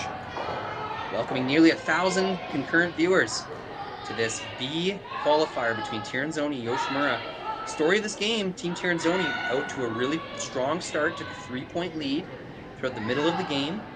Yoshimura tried multiple times to get a multiple score end going, just wasn't quite exact enough with their shots, facing, of course, a elite Tirinzoni team that was chasing them all across the ice. Yoshimura finally got a break in the 6th end with a score of 2, and a pretty well played end at that as well.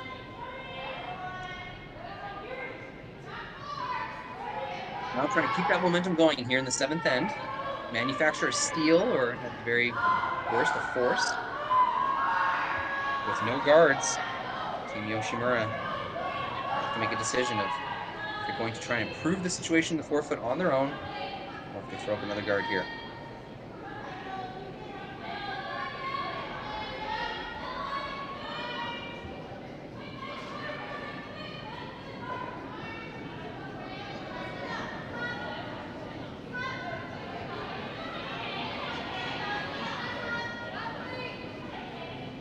Sayaka Yoshimura follows her first shot down the ice.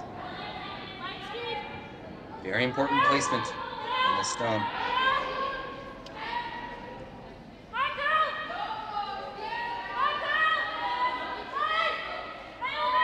So she will protect the center line.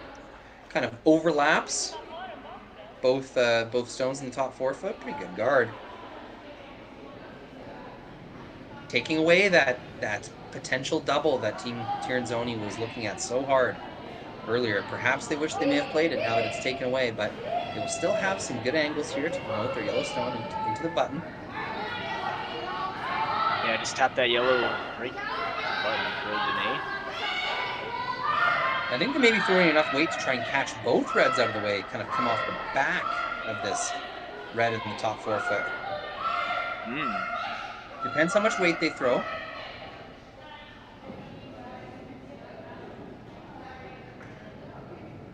I think if they just get the one back red out and sit 3, that'd probably be good.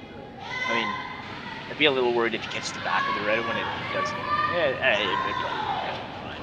Just all the rocks directing that yellow rays right back into that red. This is really curling on them. Alina standing up. She knows that's going to be ticked center guard. 4th time this game. Team Tirinzoni has played a little too tight to the center guard. That is going to be a positive result. Forces Yoshimura to replace the protection in front of the rings here.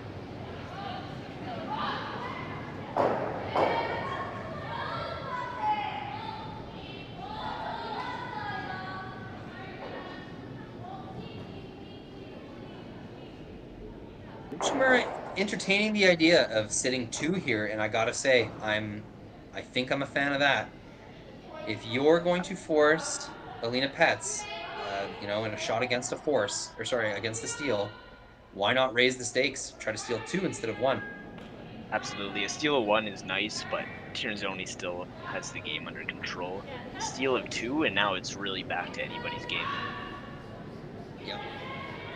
Looks like they will be taking this opportunity to promote this redstone in the top of the 4th foot. Really hard-fought 2 ends here. Sayaka Yoshimura, the Japanese team, was getting chased around the rings. Tirinzoni was really controlling this game. Timely score of 2 in the 6th end. And a really well put together end here in the 7th. It's going to give Team Yoshimura a chance at, like you said, flipping this game, getting back to a 50-50 type scenario. Of course, Silvana Tirinzoni and Alina Pets will have a chance to answer after this shot, but let's see what Sayaka Yoshimura can do with her last stone here in the 7th end.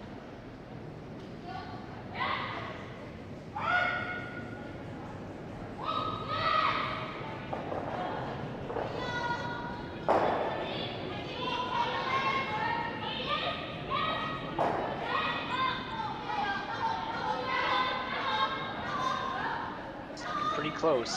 Starting to throw it now. Looks really close. Trying to get about half of this red stone. That's right where they wanted to put it. Yeah, very nice shot.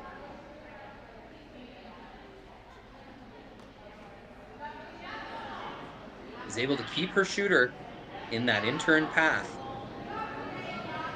gotta think Team Tirinzoni is looking at the same out-turn, either promotion or run back. Yeah, it looks pretty close to hitting it right on the nose, and maybe they can get one that way. If they can catch it very, very thin, perhaps they spin that rock in the top of the button out of the scoring area, but geez, it's hard to imagine Yoshimura not stealing a point here.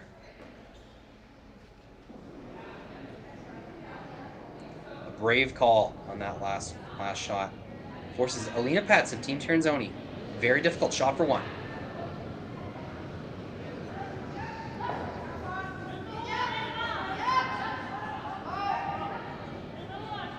Looks close.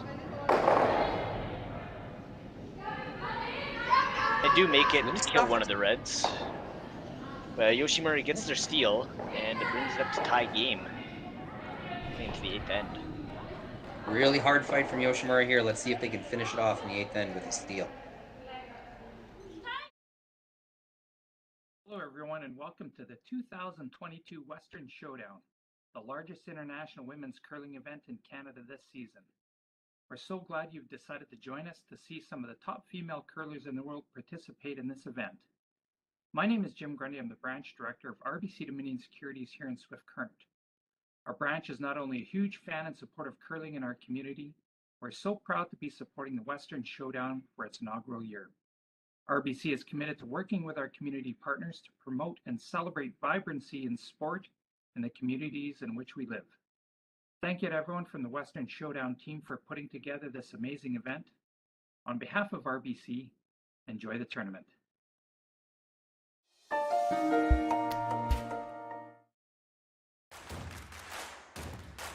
Imagine being able to stream every curling game from every sheet from any event, be it your Wednesday league game, bonspiel, or corporate event. Curling Stadium offers an all-inclusive streaming solution featuring high-quality cameras, ease of use, great reliability, and minimal installation. Offering your sponsors customizable ad space on your streamed curling games and being able to sell video packages to your corporate events for increased revenue. With Curling Stadium, you can stream to any device, be it your mobile phone, tablet, or computer. Push the feed to your desired platform, be it Facebook, YouTube, or any other social media. Curling Stadium is simply the way forward. Where it's commonplace in other sports to televise every game, we want to do the same. Curling is a global sport, and it's time it gets the coverage it needs. Make your curling club the next Curling Stadium. Welcome back, 8th end. What an excellent comeback being put on here by Japanese team Yoshimura. Unable to score until the 4th end when it was a forced to 1. Things were looking pretty bleak. Down 4-1 without hammer. Very difficult situation there. But Yoshimura with a force in 5, juice in 6, and a steal in 7 has found a way to tie this game back up against one of, if not the best women's team in the world. Really nice tick shot. Start off the end here. By Briar Schwaller.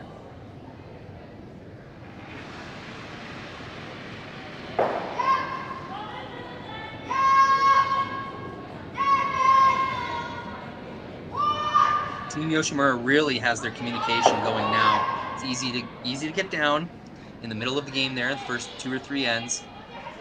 You know, things were not going their way. They were making their shots 80-90% of the way they wanted to, but just that extra 10% finesse was the difference between them and Team Tirinzoni. But now, these last few ends, they've really been dialing it up, and you can see the energy level kind of spike in Team Yoshimura here as they understand, hey, we've worked really hard to get to this point. Let's see if we can't finish it off. It's really going to help if they can keep the center guard around here. Briar Schwaller, lots of skipping experience, has every kind of shot, including this tick. And in this event, we are playing ticks allowed, except for the extra end. So since this is only the 8th end, they're allowed to take this one, even though it's on the center line. And well made again. Well made again. I mean, the rock is still relevant. It's somewhat relevant to an out-turn draw path, but as far as clearing the center line, that's a job well done there. Skip Sayaka Yoshimura kind of hesitant to throw another center guard. She knows that there will be so she's signaling with her broom there. She knows that there will be angles for double peels, and really that red guard along the 4-foot line might be her only friend at this end. Yeah, I think they just got to throw the guard and hope that either see a flash or a nose hit or a ricochet off one of the corners back to the center. So they really need something on the center line here in order to improve their chances of the steal.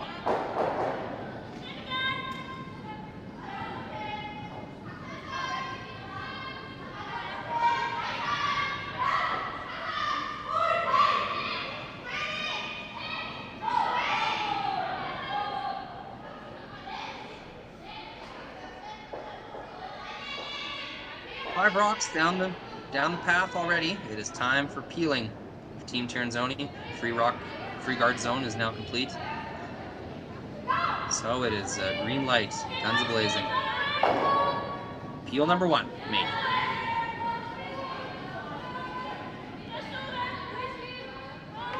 Tirinzoni will look for 3 or 4 more of those.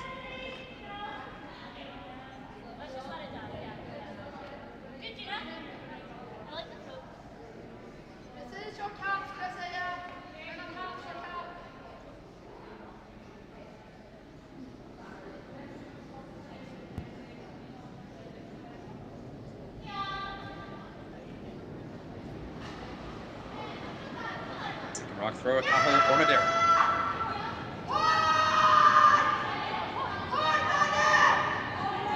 Lead Anna Omaya signaling to her skip, giving all the information she can about this stone as it comes down the ice. Every team member doing everything they can within their roles to try and keep their composure. They know that they're facing an uphill battle against the Silvana Tirinzoni team that's not going to miss too many peels. All they can do is keep making their shots and adjusting to what happens next. Carol Howells, peel number 2. Silvana would really like to catch that red rock in the house and double those off. Be a nice bonus. Almost gets a wish, but instead jams it. Probably slightly worsens the scenario, but still no big deal. I was wondering about this. They're calling to go around now. So Sayaka was actually looking at this on the seconds first rocks. Understood that very low chance of Team Tirinzoni just missing center guard peel after center guard peel, and actually might even fear that they'll get a double peel going. So we'll see that there's 2 guards slightly overlapped, and will think to herself, this is my best chance to force Alina Petz to draw the 4-foot for the game. If Team Yoshimura can bury a stone here, there's 2 layers of protection, and it's very likely to stick around for the rest of the end. So very important shot here on the thirds first. Gotta go to get a bye here. Just a little down weight, unfortunately. That looked like good line, and the sweepers had a handle on it, but just needed a little more weight. Going to be a wasted opportunity as... Could rip this out, or could nose it, or roll to the center line or something. The benefit with nosing it is then Team Yoshimura can't really draw behind those corners anymore. They'd have to draw behind the yellow one, which is not ideal. But then it is a rock that's closer to the center line that Yoshimura can draw behind, even though there will be a run back with it. Yeah, you'll have a run back opportunity for a team that's very good at such opportunities. Looks like they're going to roll it to the side of the house again, though, for not even the run back. This probably signals she's a little bit more comfortable with the draw to the 4-foot and that short run back, which I think most skips probably should be more comfortable with.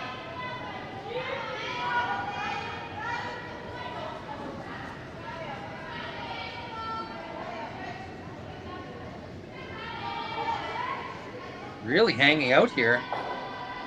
Jeez. Are just barely able to get an inch of that stone to remove it from play.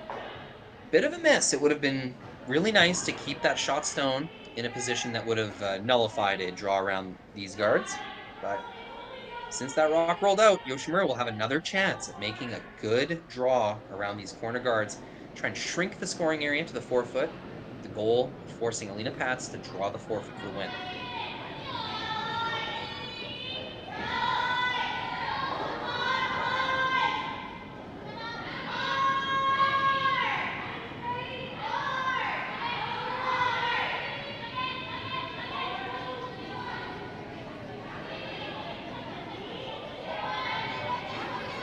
This one's got a curl. Weight looks much closer. They are able to get it to the 4-foot, very exposed. This will be a fairly routine hit. Although that's what we said about the last one. Yeah, now on this shot, they can just roll it straight to the center line. No worries about Team Yoshimura drawing behind it, as it will be fully top 4, probably even touching the button. And Team Yoshimura will probably have to hit and roll on it. Maybe not necessarily right away, but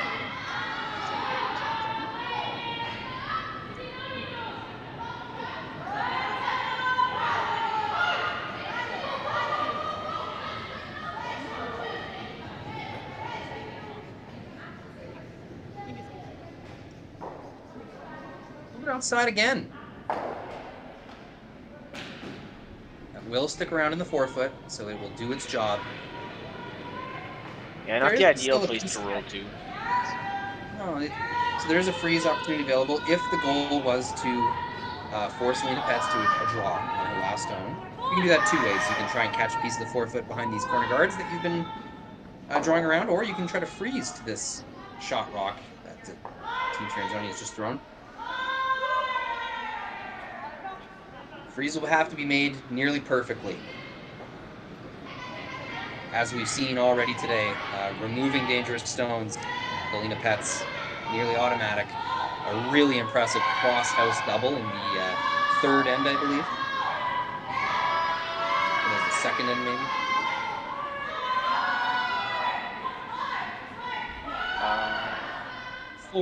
Fourth, an even end. Fourth? Okay. When Yoshimura got forced to 1. Oh, yes, right.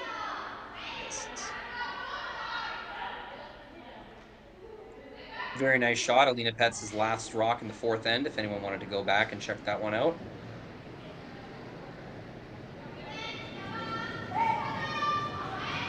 And while you're at it, Yoshimura's last shot in the 7th end really solidified that steal opportunity. A couple really big shots by either skip to give their team a big boost.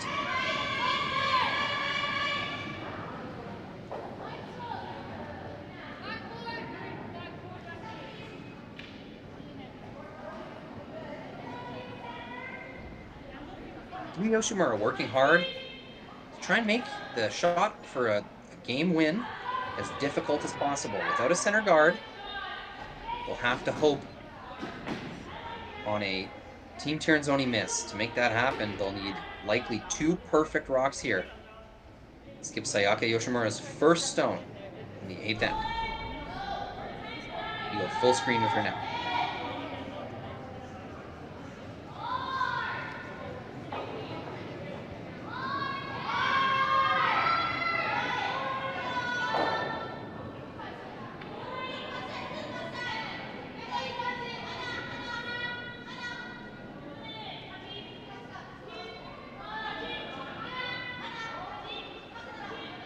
Sweeper's managing the curl. Doesn't look like it needs much weight help.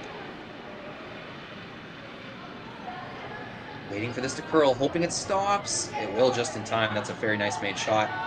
Leaves a little bit of room on the outside. Yeah, Alina Pets will try to nose this with peel weight and remove it out of the house.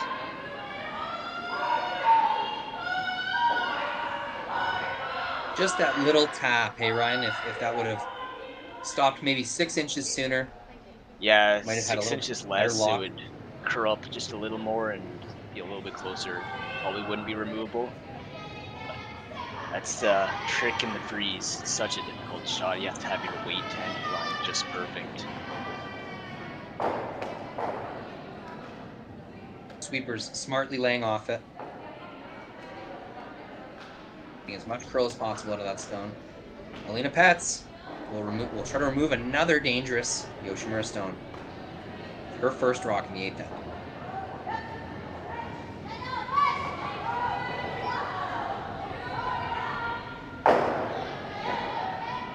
Couldn't have drawn it up any better. Yeah, well played. Rolls a bit to the outside. Yoshimura will have a decision to make. Do we make another corner freeze, where there will be a very available run back or draw opportunity, or yeah, where Anna Omaya is putting her broom? I think that's where I'd be tempted to try and play to, just steal a shot rock behind those corner guards like Sayaka was trying to do earlier in the end. Yeah, I feel like either shot Lena Pets will just throw the draw straight to the button. I think they have enough room in turn or out turn to play it. I guess with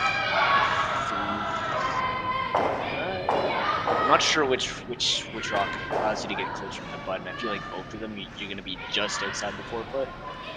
So I think whichever path you know better is the way to go here. I think you're right, and as you said, it's going to be the difference of maybe a half a rock. It's going to really only cut down the scoring area.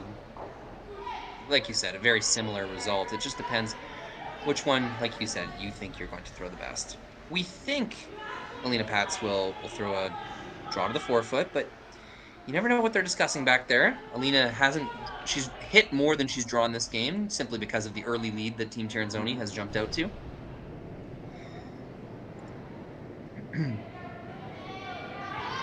Yeah, unless they can see a good 2/3 of this rock, at least, I'm sure they will be in the draw.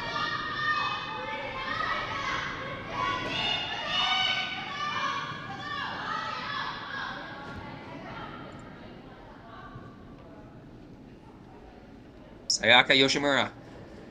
Last rock, 8th end, trying to complete a 4-point comeback against world number 1, Silvana Tirinzoni.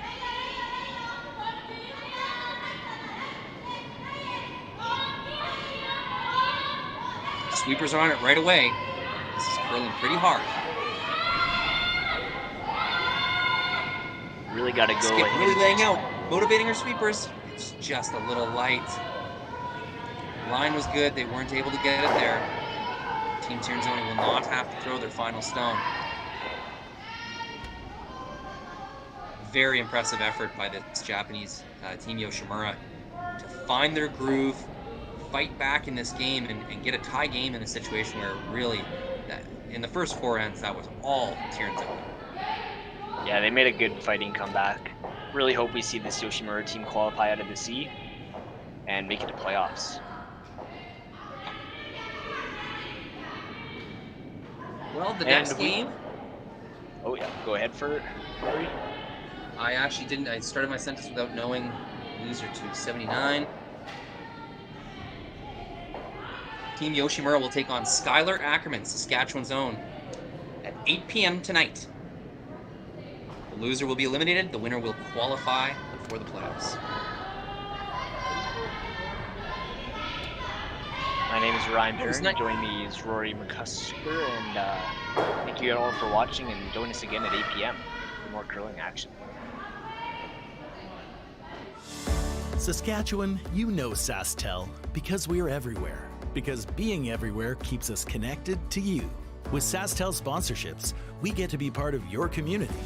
We're here with you, and we're here for you. It's easy to get started. All you need to do is apply. Sasktel cares. Always has, always will. To apply for sponsorship, visit sastel.com/sponsorships.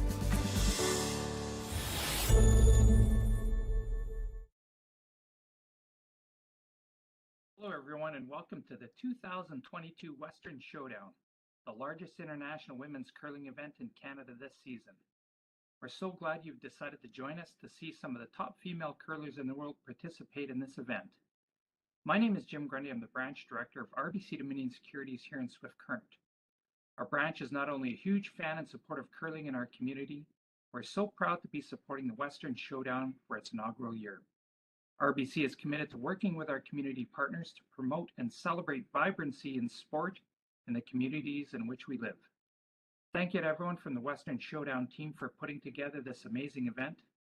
On behalf of RBC, enjoy the tournament.